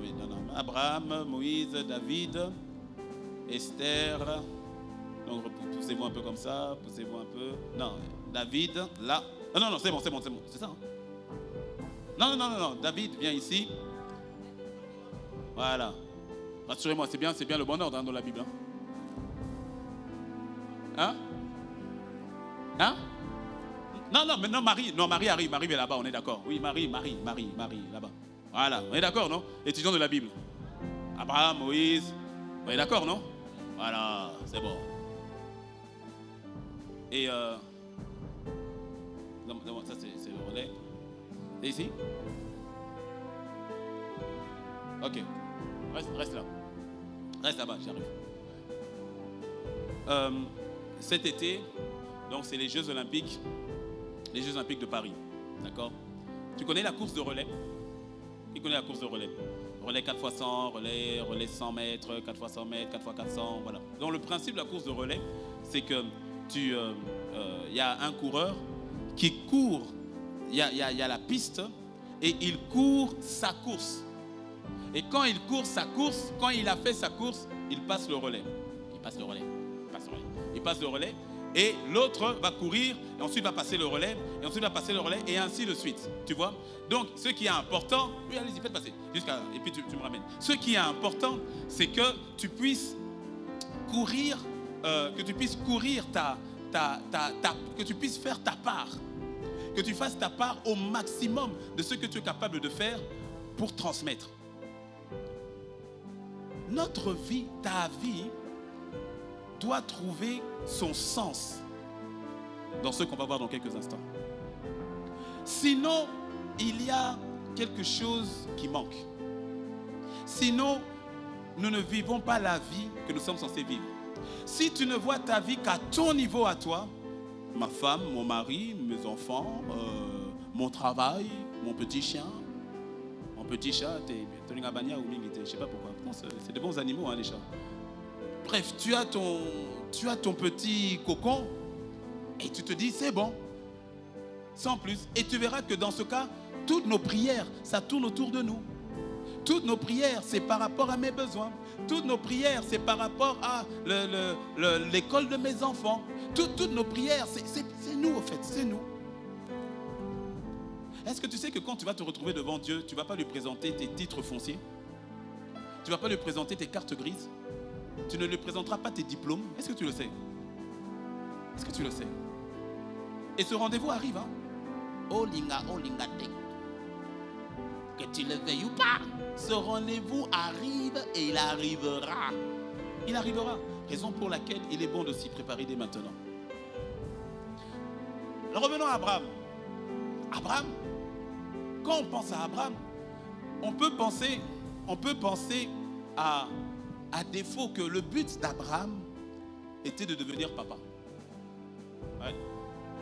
Parce qu'on voit Abraham par rapport à Isaac. Et donc on peut se dire que non, Abraham, au fait, le plus important pour Abraham, c'était de devenir papa, qu'il puisse aussi avoir des enfants, parce que non, Dieu n'a-t-il pas dit, soyez féconds, multipliez, remplissez, donc vraiment être papa. Et donc on peut dire, voilà, toute sa vie, c'était le but de devenir papa. Mais au fait, non. C'était beaucoup plus profond, beaucoup plus grand que ça.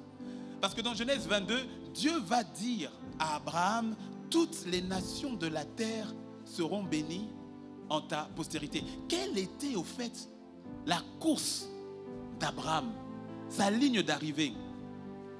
C'était d'être une bénédiction pour toutes les nations. Son combat, c'était celui-là. Parce que pour ta gouverne, Abraham n'a pas eu que Ismaël et Isaac. Abraham n'a pas eu que 2 enfants. Il en a eu 8 en tout. Avec Ketura, il a eu encore 6 enfants. Le papa là avait l'énergie qui a été renouvelée. Ouais. Donc le but, ce n'était pas d'avoir des enfants. C'était d'emmener à manifestation une promesse qui disait qu'il soit une bénédiction pour toutes les nations. Et cela devait passer par Isaac. Est-ce que tu me suis? Et quand les choses viennent de Dieu, tu verras que même dans quand ça vient de Dieu, ça reste pour Dieu. Parce que quand Dieu dit à Abraham, il faut me donner Isaac, Abraham a rendu Isaac. Pourquoi? C'est à Dieu. C'est à lui. C'est à lui. Être une bénédiction pour toutes les nations. Ensuite, je vais sauter, je prends pas tout le monde, passe le relais. Et va venir Moïse. Bon, il y a d'autres personnes entre temps et tout cela, ok, Noé, tout ça et tout. Mais on va. Non, Noé, ça va. Bref, on arrive au niveau de Moïse. Moïse, on peut penser que Moïse, donc, Moïse aurait pu vivre sa vie, mais vraiment tranquille. Il était petit-fils de Pharaon, donc prince d'Égypte. Moïse était à l'aise, riche. Moïse, c'est-à-dire, quand il ne portait jamais le même habit 2 fois. Non. Concordance pour tout. Aujourd'hui, il dit, je serai en bleu canard. C'est bleu canard. Et puis, il prend aussi sa voiture bleu canard. Et puis, demain, il dit, ce sera rouge. Il sera en rouge. Et demain, il sort sa Ferrari rouge. Donc, c'est-à-dire, Moïse, prince d'Égypte. Il a toute la puissance, toute la grâce qu'il faut. Il a tout ce qu'il faut. Moïse. Et pourtant, Hébreux 11 nous révèle que Moïse a refusé de jouir pendant un peu de temps du péché, de toute la gloire du palais de Pharaon, acceptant de souffrir avec le peuple de Dieu parce qu'il voyait Christ. Ah, Moïse, comment est-ce que tu voyais Christ? Le bon combat. Est-ce que tu me suis? Parce que Moïse, il savait que sa vie, ce n'était pas de rester en tant que prince d'Égypte. Ce n'était pas ça. Il avait une autre destinée qui était la libération du peuple. Et c'est par lui que la loi aussi devait être donnée au peuple de Dieu. C'était ça sa course. Quelle est ta course? Quelle est ta course?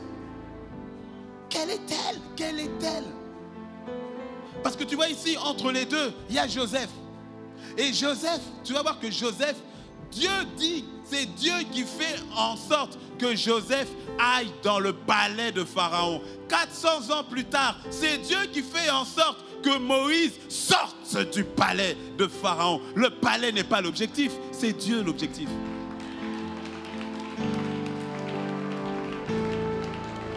Pour l'un, le palais est la volonté de Dieu. Pour l'autre, le palais n'est pas la volonté de Dieu. Mais le bien va dire non, le palais c'est bien. Donc il faut forcément aller au palais. Dieu dit à Moïse, il faut sortir. C'est Dieu, c'est Dieu, c'est Dieu, c'est pas le... C'est Dieu. Ce qui est bien pour toi ne sera pas pour ton voisin. Arrête de te comparer à qui que ce soit. Ah mais lui, mais comment vraiment il a une bonne entreprise, ça fonctionne, il voyage beaucoup. Ça c'est son couloir. C'est sa course, c'est pas la tienne. C'est pas la tienne. Arrête de te comparer avec qui que ce soit. Arrête, arrête, arrête. Trouve ta course et cours ta course. La grâce qui est sur ta vie, on en a besoin. L'appel qui est sur ta vie, on en a besoin. Arrête de te freiner avec la comparaison de qui que ce soit. Dis-moi un bon amen. Et ensuite, ensuite, le relais, on passe beaucoup de personnes. Il y a beaucoup de personnes ici qu'on va passer. Mais on arrive au niveau de David. David, le but de David, c'était pas quand il a tué Goliath. Il a dit, que fera-t-on à celui qui va terrasser ce petit nain là qui parle trop là? On a dit non, il va épouser Michal, il aura des richesses, il ne paiera plus d'impôts. Mais c'était pas ça le but de David. Tout ça, ce sont des dommages collatéraux positifs. Mais tout ça, c'est le reste. Chercher le royaume et sa justice, le reste. Tout ça, c'est le reste. Mais ce n'était pas le but. Ce n'était pas le but. David avait une mission qui était très particulière. Et la mission de David, c'était de préparer le trône de Christ. C'est pour cela que Dieu va dire à David que ta postérité régnera jusque pour l'éternité. Et c'est pour ça que quand on a vu Jésus, Bartimée pouvait dire « Fils de David !» Est-ce que tu me suis? C'est pour ça que David, vivant dans l'Ancien Testament, avait déjà une révélation du Nouveau Testament. Il est dans l'Ancien, mais il fonctionne comme dans le Nouveau. C'est comme s'il est entre deux ères, comme ça. Pourquoi? Mais parce qu'il devait déjà préparer la dimension du trône éternel. C'est cette grâce qui était sur lui. Il est roi, mais en même temps, c'est comme s'il est aussi prophète. Et il est tout ça en même temps. Il est sacrificateur. C'est comme un type de Christ avant que... C'était ça. C'est pour cela qu'on a voulu mettre Saül avant. Mais Saül, ce n'était pas la volonté de Dieu. On n'a pas le temps d'aller là-bas. Ensuite, on saute, il y a beaucoup. Et puis, Esther.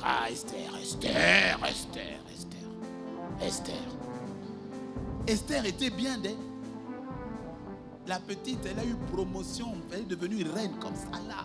Elle est maintenant bien. Et Esther, Gucci sur Gucci, tranquille. Elle change de sac fatiguée.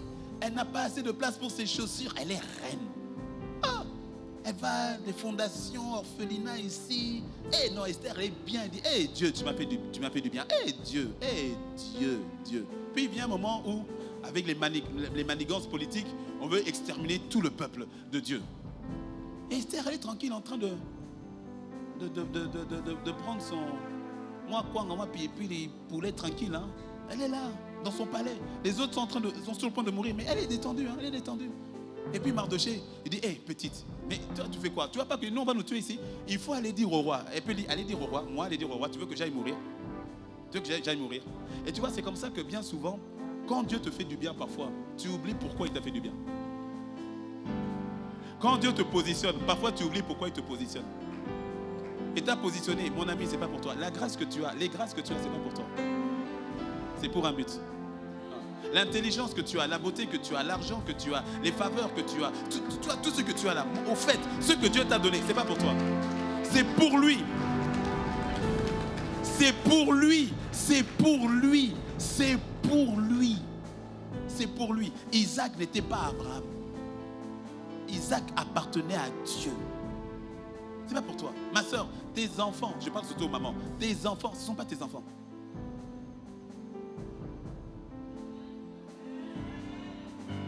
J'ai dit, hein, ton enfant, ce n'est pas ton enfant. Tu es intendante. Fais en sorte que tes enfants, tu les donnes à Dieu.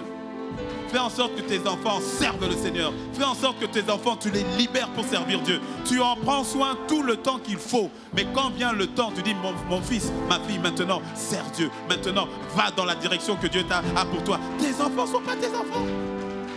Nous ne sommes que des intendants pour un temps. Dis-moi moi-même. Esther voulait sauver son poste, sa position. Mardoché a dit, petite, écoute-moi bien. Écoutez-moi bien.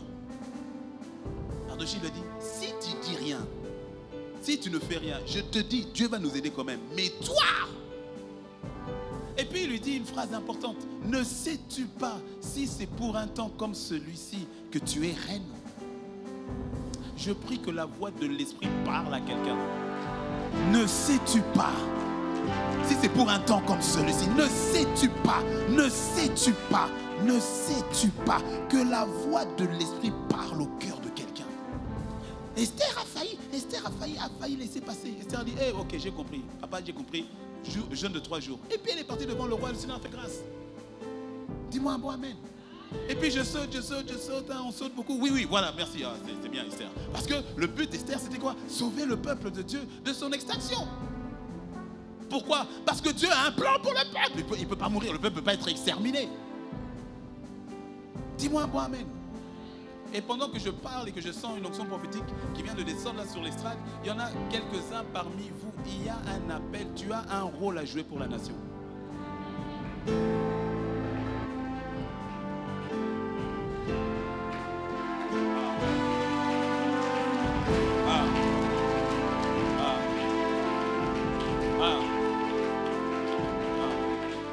Quand je le dis, je sais que ça fait écho dans le cœur de quelqu'un. Parce que ce n'est pas de moi, c'est la part du Seigneur. Essaie. Dis-moi un bon amen.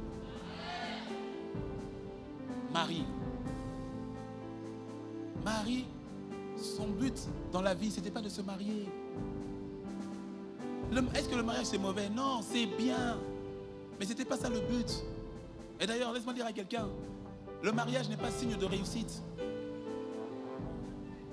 C'est pas parce que tu es marié que tu as réussi, c'est pas parce que tu n'es pas marié que tu as échoué. Sinon Jésus aurait échoué, puisqu'il ne s'est pas marié. Le mariage en lui-même n'est pas signe de réussite. Et je vais peut-être te choquer un petit peu, mais il y a certaines personnes qui n'auraient jamais dû se marier. J'ai dit certaines, hein, pas du tout le monde, mais certaines personnes. Ouais. Même la notion du... Bon, va lire le livre du Pépé, tu comprendras. Pourquoi? Parce que ce n'était pas le mariage pour elle. Pour elle, c'était donner naissance au Messie. C'est pour cela que quand l'ange vient lui dire, Marie, on a un plan pour toi. Le ciel a comploté sur toi. Afin que tu sois le canal par lequel le Fils de Dieu va venir sur terre. Quand Marie dit, je suis la servante du Seigneur, qu'il me soit fait selon sa volonté. Marie vient de perdre son mariage. Ah ben oui. Ah ben oui. Lis la Bible au ralenti, ne lis pas trop vite. Parce que dès que ça s'est passé, elle est partie d'abord chez Élisabeth. Elle est partie voir Élisabeth. C'est important. Quand Dieu te visite de manière miraculeuse, va voir les personnes que Dieu a déjà visitées avant toi. Tu vois, non? C'est important. Parce que sinon, ne permets pas que la vision de Dieu soit tuée par tous les sceptiques et tous les incrédules. Va voir quelqu'un qui a aussi un miracle. Elle est partie auprès d'Élisabeth. Dès qu'elle est arrivée, Jean-Baptiste qui avait 6 mois dans le ventre a fait kilibit. Directement, rempli du Saint-Esprit, elle a commencé à prophétiser. Donc, quand Dieu te met enceinte, mon frère, ma soeur, quand Dieu te met enceinte, va auprès des personnes qui ont déjà eu ce type d'accouchement. Ne va pas vers des personnes qui vont venir te dire, ah, est-ce que vraiment Dieu là, ah, si c'était Dieu, est-ce qu'il peut le faire? Est-ce que, va vers des personnes qui ont aussi connu le miracle. Dis-moi un bon amen. Va chercher Élisabeth. Et va pas vers Joseph.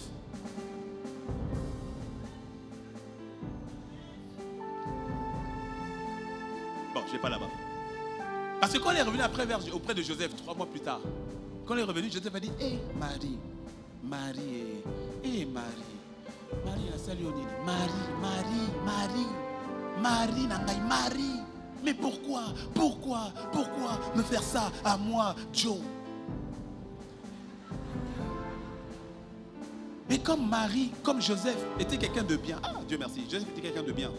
Il a dit non, on va rompre dans le secret. On va rompre dans le secret. Parce que Marie venait de géopardiser son mariage. C'est pour ça qu'il fallait que l'ange vienne parler à Joseph lui-même, sinon il n'aurait pas cru. Toi aussi. C'est parce que toi tu connais l'histoire, mais toi on vient te dire que oh. Joseph, alors on m'a dit que oh bon, il y a un ange, t'as vu un ange? Oui, il y a un ange, il est venu, il y avait la lumière partout. Il y avait des plumes comme ça, Marie. Oui, Joseph, je te dis, vérité, vraiment, vérité. Et puis il est venu, et puis il a dit que, vraiment Marie, tu as la grâce, hein, tu vas porter vraiment le Fils de Dieu. Le Fils de qui? De quoi? Oui, il est là, regarde, et Joseph, le Fils de Dieu.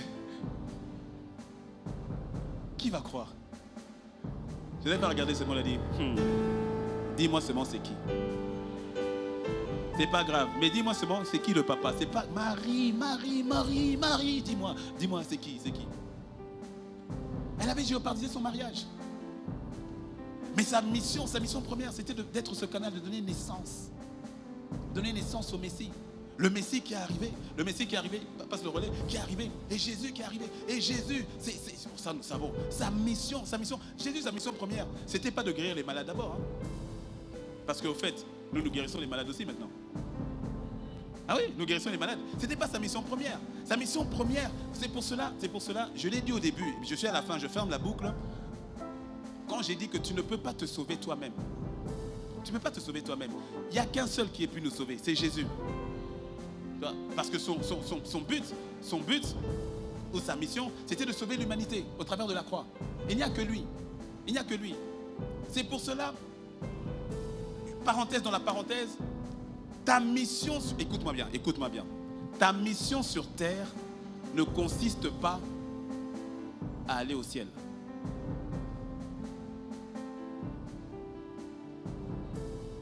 Je ralentis un peu. Ah, dernièrement, on entend c'est-à-dire. C'est bien, bonne question. Je ralentis et je le répète. Je ne me suis pas trompé dans mes mots, t'inquiète. Ta mission sur terre ne consiste pas à aller au ciel ou à être sauvé. Ce n'est pas ta mission. C'était sa mission de t'ouvrir les portes du ciel. Parce que de nous-mêmes, nous ne pouvons pas. Donc, ma mission n'est pas d'aller au ciel. Parce que j'ai accepté le ciel, il m'a donné maintenant une mission à accomplir. Parce que plusieurs sont tellement omnibulés ou focalisés, mais ce n'est même pas une focalisation, c'est un manque de compréhension sur le fait de vouloir se sauver eux-mêmes, qui ne pensent plus aux autres. Parce que tu t'occupes que de toi, même spirituellement, que de toi. Alors que lui est venu te sauver, Jésus est venu te sauver, afin qu'avec lui maintenant tu embrasses la mission que lui te donne. C'est pour cela, c'est la raison pour laquelle il y a certaines personnes qui n'arrivent pas à rendre grâce à Dieu quand ils viennent dans la présence de Dieu. Pourquoi je veux rendre grâce? C'est parce que tu n'as pas l'assurance du salut. Quand tu as l'assurance du salut, tu peux dire merci du matin au soir, non-stop. Oh Seigneur, ta bonté. Oh Seigneur, ta bonté. Merci. Tu as pris un pécheur comme moi. Tu m'as lavé par ton sang. Tu m'as justifié. Oh Lord, thank you. Je ne mérite pas. C'est ta grâce qu'il a fait. C'est ta grâce. Ouais, tu lui rends grâce. Et ensuite, tu te lèves pour accomplir maintenant ta mission. Parce que sauver l'humanité, c'était sa mission. Et lorsque maintenant, nous allons pour faire en sorte de proclamer celui qui sauve. Et nous emmenons le salut. Est-ce que tu me suis? Parce que la question, tu vois, et c'est ça la dimension du relais. Parce que le relais s'est fait, le Saint-Esprit est venu, la Pentecôte, et puis après, il y a eu la naissance de l'Église. La naissance de l'Église. Tu vois, j'essaie de te faire un résumé très bref un peu de l'histoire. À partir de, j'aurais pu partir d'Adam, mais j'ai voulu partir d'Abraham parce que c'est là où Dieu a fait alliance à nouveau. Et c'est une course au fait. N'as-tu pas lu qu'il est écrit dans Hébreux 12 verset 1 qu'il y a une grande nuée de témoins qui nous regardent? Ils te regardent, ils me regardent. Parce qu'aujourd'hui, le flambeau est passé de génération en génération pour arriver au niveau de la génération de l'Église. Mais maintenant, la question de savoir, l'Église, quelle est sa course? C'est là le problème. Parce que l'Église, là maintenant, c'est toi. Demain matin, je laisse le son aujourd'hui, demain matin, quand tu vas te lever, la course, le combat que tu vas livrer, la course que tu vas livrer, est-ce que tu y vois que ça prend son sens dans tout ça? Ou bien tout à coup, c'est comme si le relais s'est arrêté ici. Et puis on dit, ah, Jésus, je crois que tu es allé à la croix, c'est pour que je puisse changer de voiture. Tu es sûr? Maintenant que tu es arrivé à la croix, c'est quoi que c'est pour aller avoir mon visa pour voyager. Tu es sûr que c'est ça? C'est la question qu'aujourd'hui on va se poser au niveau de l'Église. Que faisons-nous? Nous avons le relais avec nous. Il y a une grande nuée de témoins qui nous regardent. Que faisons-nous? Où allons-nous? Où courons-nous? Pourquoi est-ce que nous combattons? Tu sais, je t'ai dit, le psaume 92 qu'on a lu, la vie est courte. La vie est courte. Comme je disais au tout début, il y a presque 30 ans que je n'étais pas revenu au pays, 27 ans exactement. Et c'était intéressant parce que j'ai revu des personnes, je parlais avec des personnes. Et c'était intéressant de voir que ceux qui étaient une référence, avant que je ne parte, je parle en termes de personnes. Je parle avec des gens, ils disent, ah non, on ne connaît pas. Et eux. Comment ça tu ne connais pas? Mais comment ça tu ne connais pas? Elle dit, non, non, je ne connais pas. Tu parles, non, je ne connais pas. Est-ce que tu sais qu'on va t'oublier?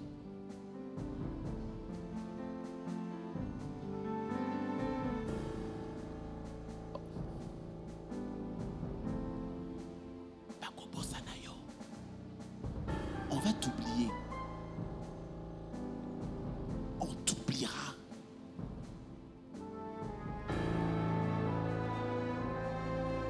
Les gens vont t'oublier.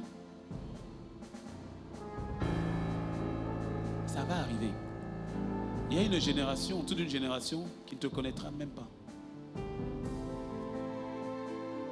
On va t'oublier. Assure-toi que le ciel ne t'oublie pas.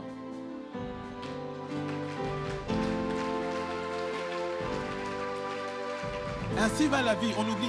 Tu sais, même lorsqu'on se rappelle d'eux, on peut se rappeler d'eux, on peut même commémorer. Mais la personne de qui on se rappelle ou la personne qu'on commémore n'a pas d'impact, n'a plus d'impact dans notre quotidien parce que les références ont changé. On va t'oublier. C'est ça la vie. La vie est comme un souffle. Depuis que tu es rentré, tu n'as pas compté le nombre de fois que tu as inspiré, expiré, inspiré, et tu n'as pas compté. Hein. Mais la vie, c'était ça. Quand tu as fait, c'est ça la vie. C'est fini, c'est passé. C'est passé. On va passer à autre chose. Si Jésus ne revient pas d'ici là, on t'oubliera. On t'oubliera. C'est pour ça que la même Bible nous dit, dans les proverbes, quelqu'un se bat par rapport, je paraphrase, il va se battre pour laisser un héritage, et puis quelqu'un qui n'a pas connu la souffrance, il vient, il dilapide. Pourquoi? Il n'était pas là quand les gens ont souffert pour faire ça, il n'était pas là. Et puis il vient, il veut seulement l'argent vite, vite. Ah, je vends cette maison, ah, je vends ceci, je vends les parts de l'entreprise et tout ça. Il n'a pas sué, l'autre a sué, il n'a pas sué. C'est la vie. C'est la vie, on va t'oublier. Si tu ne rentres pas dans cette dimension ici, le combat, tu vas livrer un combat qui au final n'apportera rien. Que cela ne soit pas ton partage. Dis-moi un bon amen. Tu te dois de livrer le véritable combat de l'Église. Le véritable combat de l'Église ou encore la course de l'Église. Dans la pensée de Dieu. C'est à nous maintenant de révéler la gloire de Jésus-Christ aux nations. C'est ça, tout ce que nous faisons, tout ce que nous avons, l'argent que nous avons, notre mariage, nos enfants, le travail, nos capacités, le ministère, toutes ces choses n'ont qu'un seul but, révéler la gloire de Jésus-Christ aux nations. Allez et faites de toutes les nations des disciples. Pourquoi? Parce que Jésus est à la porte. Il est à la porte. C'est toi Jésus. Jésus est à la porte. Là maintenant il revient non plus comme le sauveur mais comme le roi. Et il est à la porte et il revient. Et il a confié à l'Église de préparer le maximum de personnes pour rentrer dans son règne éternel. C'est ça le rôle de l'Église. C'est pas que tu voyages. C'est pas que tu aies une promotion.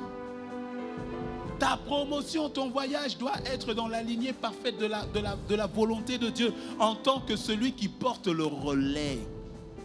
Qui porte le relais. Le but, ce n'est pas que tu aies une multi-entreprise et que cette multi-entreprise pour la gloire de Dieu, pour les desseins divins. Parce que je te dis, tout ça là, au final, ça passera. Alors assure-toi que tout ton investissement soit le meilleur investissement, un investissement céleste qui correspond à la volonté de Dieu dans ce que tu dois accomplir. Raison pour laquelle, je termine avec ça, raison pour laquelle c'est pas lui, il représente le malin, c'est pas le malin, c'est une image, ok?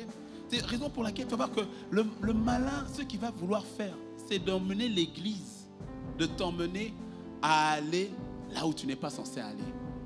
Vas-y, fais-le balader. Il va chercher à aller, prends-lui le relais même, prends-lui le relais. Voilà, tranquillement, t'en as pas besoin.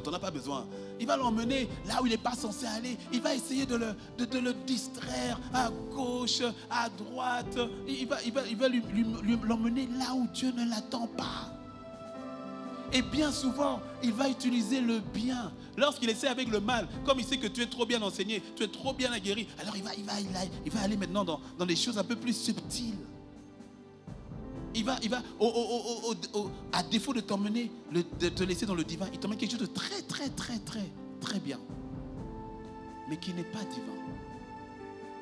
Qui n'est pas divin. Est-ce que tu me suis? Ecclésia, nous sommes dans ces temps où le Seigneur est en train d'ériger son armée. Jésus est vraiment à la porte. Il est vraiment à la porte. Et les techniques de l'ennemi aujourd'hui, non, il faut avouer, elles sont de plus en plus subtiles et de plus en plus redoutables. De plus en plus subtiles, de plus en plus redoutables. Pour nous emmener là où Dieu n'est pas. Pour faire de notre vie ce que Dieu n'avait pas dit qu'elle devait être. Et puis te dire, c'est pas grave. C'est déjà bien comme ça. Non, tu dois être dans le divin. Paul a dit, j'ai combattu le bon combat. Pas le faux combat, pas le mauvais combat, mais le bon combat. C'est-à-dire, j'ai pris des coups qui ont valu la peine pour Dieu. J'ai connu une forme de souffrance, mais qui au final est agréée par Dieu. Qui au final emmène le royaume à aller de l'avant. Qui au final est compté au ciel en disant, bon et fidèle serviteur. Ça, et quand il dit j'ai gardé la foi vient de ce que l'on entend. La vérité, c'est que tu te retrouves sur le bon ring en écoutant la voix de Dieu, en écoutant sa parole, en suivant sa parole, en y obéissant, en lui faisant confiance. Dis-moi un bon amen. Et il dit, j'ai achevé la course. Ce n'est pas la course de ton voisin. Ce n'est pas la course de ton frère, de ta soeur, c'est ta course à toi. Qu'est-ce que Dieu attend de toi? Quelle est cette course que tu te dois de courir? Lorsque tu as la compréhension et la notion un peu de toute cette chaîne, et encore, elle est petite, elle est bien plus longue que ça. Mais quand tu as une vision globale, tout à coup tu arrives, tu acceptes de payer le prix. Tu acceptes de payer, d'accepter un sacrifice, de payer le prix. Pourquoi? Parce que tu vois plus loin que ta propre vie. Il y a certaines choses, il y a certaines personnes qui doivent bénéficier de ta grâce, mais que toi tu ne verras pas forcément. Que toi tu ne verras pas forcément.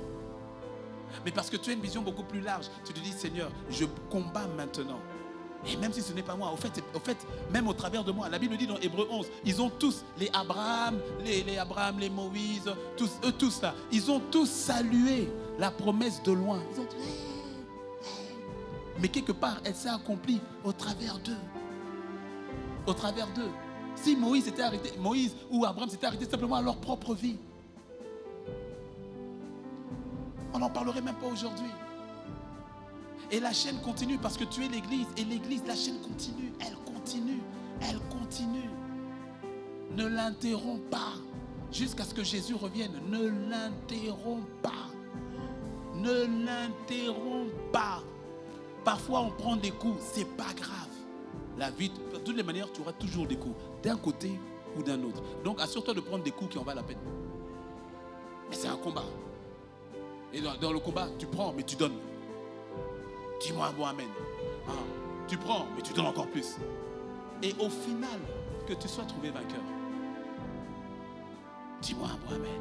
Est-ce que tu peux acclamer le Seigneur? Oh, acclame-le bien, acclame-le bien, acclame-le bien. Si tu l'acclames bien. Si tu l'acclames bien. Si tu l'acclames bien. Oh, alléluia. Est-ce que tu peux élever la voix? Élève la voix, parle à Dieu pendant 2-3 minutes. Pendant 2-3 minutes, parle-lui, dis-lui. Il y a quelqu'un qui doit faire une prière de dédicace ou bien une prière de dire, Seigneur, je veux être trouvé sur le bon ring. Je veux courir la course. Il y en a certains, d'autres, vous courez déjà cette course. Que le Seigneur, l'Esprit te fortifie à ne pas lâcher. Qu'il te fortifie même à accélérer. Qu'il te fortifie sur le ring sur lequel il t'a placé.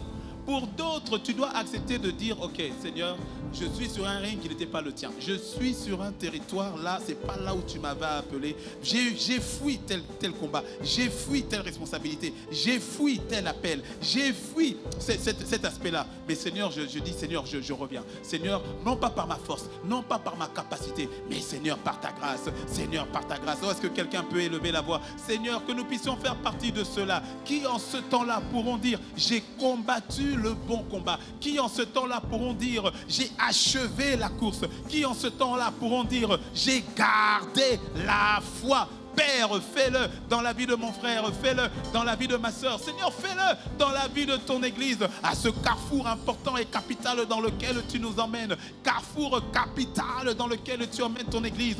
Ton Église, corps de Christ, ton Église, Rekotaïka Sharebo, Rantenia. Seigneur, emmène-nous à être positionnés, comme pouvait le dire Paul. Emmène-nous à voir ce que toi tu nous montres. Emmène-nous à saisir ce que tu mets dans nos cœurs. Emmène-nous à y répondre favorablement. Il ne s'agit pas que de moi. Il ne s'agit pas que de mon conjoint. Il ne s'agit pas que de mes enfants. Mais c'est beaucoup plus grand que ça. Il y a la nation qui m'attend. Il y a l'Église qui attend. Il y a les nations qui attendent. Les nations attendent l'obéissance de quelqu'un. Les nations attendent l'obéissance de quelqu'un. Il y a quelqu'un qui doit monter sur le ring pour créer des orphelinats, pour aller chercher ces enfants qui ont été abandonnés. Il y a quelqu'un qui doit monter sur un ring pour aller chercher ces enfants de la rue. Il y a quelqu'un qui doit monter sur le ring de l'estrade et prêcher l'évangile avec force et avec persévérance. Il y a quelqu'un qui doit monter sur le ring de l'économie et créer ces entreprises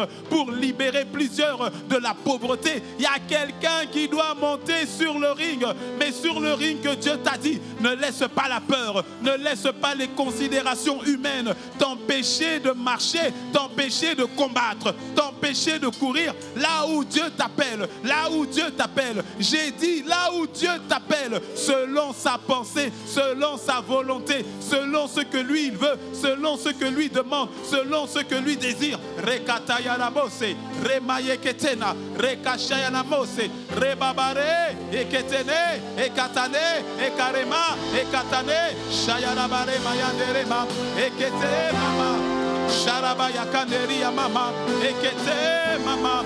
Il y a quelqu'un qui doit revenir dans le sentier. Il y a quelqu'un qui doit revenir sur le ring. Il y a quelqu'un qui doit dire à nouveau, Père, me voici.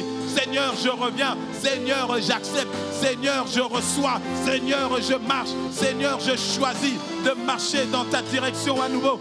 Marabababa. Il y a quelqu'un qui doit sortir du mauvais combat. Il y a quelqu'un qui doit abandonner les faux combats. Il y a quelqu'un qui doit accepter le bon combat, le combat de la foi. Rekataniye, rebashayana.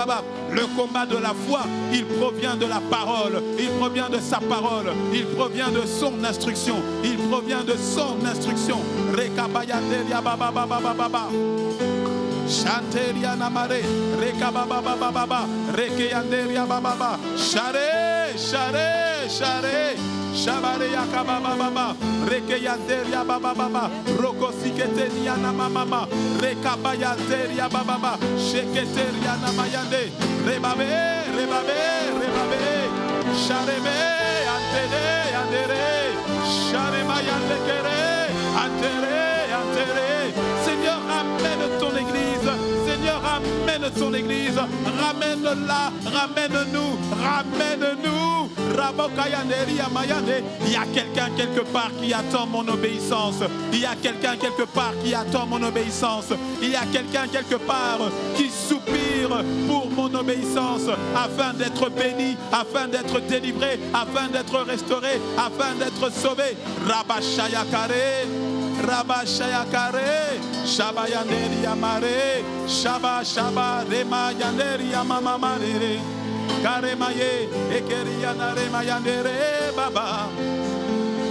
Seigneur, fais-le dans ton Église. Seigneur, fais-le avec nous. Seigneur, fais-le avec nous. Que nous soyons trouvés parmi ceux qui, comme Paul, pourront dire, j'ai combattu le bon combat. J'ai achevé ma course. J'ai gardé la foi. Désormais, la couronne de justice m'est réservée. Le Seigneur, le juste juge, me la donnera en ce jour-là. Donne-nous de vivre pleinement aujourd'hui dans cette perspective à venir. Donne-nous de vivre pleinement maintenant dans cette perspective inéluctable. Donne-nous de vivre pleinement dans nos relations entre mari et femme, entre père et enfant, entre mère et enfant, entre frères et sœurs, entre amis, entre collègues. Donne-nous de vivre nos relations pleinement sur la base de cette perspective-là. Et que nous puissions en ce jour-là entendre le verdict qui vient de toi, bon et fidèle serviteur. Tu as été fidèle en peu de choses, je te confierai beaucoup. C'est un moment qui arrivera inéluctablement. Seigneur, donne-nous de maximiser le temps. La vie est courte. Tu nous l'as dit, le psaume 92, la vie est tellement courte. Apprends-nous à compter nos jours. Apprends-nous à compter nos jours. Seigneur, fais-le. Les yeux fermés, la tête baissée avant que je rende le micro. Les yeux fermés, restons dans la position où nous sommes. Les yeux fermés, la tête baissée. Apprends-nous à compter nos jours. Et je l'ai dit, personne n'a la maîtrise de sa propre vie. Nul n'a signé son acte de naissance, nul ne signera son acte de décès. Personne ici n'a la maîtrise de sa vie. Et Jésus s'est présenté, il a dit, je suis la vie. Je suis la vie. Ne repars pas d'ici sans faire le choix de la vie. Ne repars pas d'ici sans saisir la main du Seigneur afin que ta vie prenne son sens véritable. Comme tu l'as vu, en dehors de lui, ta vie n'a pas de sens véritable. Le sens véritable provient de lui. Alors tu es ici, nous avons tous les yeux fermés, la tête baissée, mais tu es ici, tu n'as jamais pris cette décision qui consiste à donner ta vie à Christ, à accepter sa vie, à mettre ta foi en lui. Et avoir la foi en Jésus, ce n'est pas intellectuel, ce n'est pas une profession, une confession simplement. Ce n'est pas le fait d'avoir été baptisé quand tu étais enfant. Ce n'est pas le fait de te dire que tu es une bonne personne. Ça n'a rien à voir. Ce n'est pas le bien qui sauve. C'est Jésus seul qui sauve. C'est lui seul qui sauve. Ce n'est pas le fait d'aller à l'église. Ça n'a rien à voir. C'est une relation personnelle avec Jésus. C'est une décision profonde de dire, Seigneur, j'abandonne ma vie, ma manière de faire, de voir. J'accepte ta vie et je décide de marcher selon toi, de faire les choses avec toi, par toi et rien qu'avec toi, différemment, complètement différemment. C'est ça la notion de la repentance. Mais c'est une décision qui doit venir de ton cœur, de ton cœur. Mais si tu veux prendre cette décision et tu dis, pasteur, prie pour moi, prie avec moi, mais la décision vient de toi. Mais si c'est ton cas, les yeux fermés, la tête baissée, si c'est ton cas, lève la main distinctement, que moi je te vois. Lève la main distinctement afin que je prie avec toi. Lève ta main distinctement, là où tu es. Tu lèves la main, que je puisse la voir. Et je vais prier avec toi. Et je vais prier avec toi. C'est une décision qui est capitale. Garde la main levée, garde la main levée, garde la main levée. Où tu dis, Seigneur, ton pied, mon pied. Que le Seigneur te bénisse, que le Seigneur vous bénisse. Gardez la main levée, gardez la main levée. Nous gardons les yeux fermés, mais vous gardez la main levée. Je vais prier avec vous tous qui avez la main levée. C'est une décision qui est capitale. Ça n'a rien à voir avec le pasteur, avec l'église, ça a tout à voir avec Jésus, avec Dieu. Il te connaît et il t'aime. Et aujourd'hui, il veut faire les choses avec toi d'une manière totalement différente. Tu n'as pas idée. Je te laisse quelques instants si tu veux lever la main distinctement. On est en train de vous donner un drapeau, mais ne sois pas déconcentré, t'inquiète. Il reçoit simplement le drapeau, mais garde la main levée parce que je dois prier avec vous. C'est capital, c'est important. Nous gardons les yeux fermés. Un dernier effort. Vous tous qui avez levé la main, restez debout ou bien mettez-vous debout. Nous gardons les yeux fermés, mais les autres, asseyez-vous. Je dois prier avec mes bien-aimés qui ont la main levée et qui ont le drapeau, qui sont debout. Restez debout, je vais prier avec vous. Je vais prier avec vous. Ce n'est pas devant moi, ce n'est pas devant ton voisin, c'est vraiment devant Dieu. C'est vraiment devant Dieu. Aujourd'hui est un jour nouveau. Aujourd'hui est un départ nouveau. Aujourd'hui c'est aujourd'hui. Aujourd'hui, c'est aujourd'hui. Que le Seigneur vous bénisse. Que le Seigneur vous bénisse.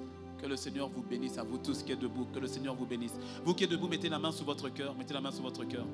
Et faites cette prière après moi. Et toute l'Église va nous accompagner dans cette prière. Dites après moi, Seigneur Jésus, je te dis merci pour ta grâce et pour ton amour dans ma vie. Aujourd'hui, je viens à toi tel que je suis. Pardonne-moi pour mes péchés, pour mes fautes. Aujourd'hui, je reconnais avoir besoin de toi. Aujourd'hui, je reçois ta vie. Sois mon Seigneur, sois mon Sauveur. Aujourd'hui, je me livre à toi. Je te dis merci parce que je suis sauvé. Je te dis merci parce que je suis à toi. Je te dis merci parce que ma vie ne sera plus jamais la même. Je te dis merci Seigneur. Je t'aime Seigneur. Ok, restez debout. Je vais faire quelque chose qu'on fait à Cotonou. maintenant, il y a comme une onction d'amour qui va se libérer.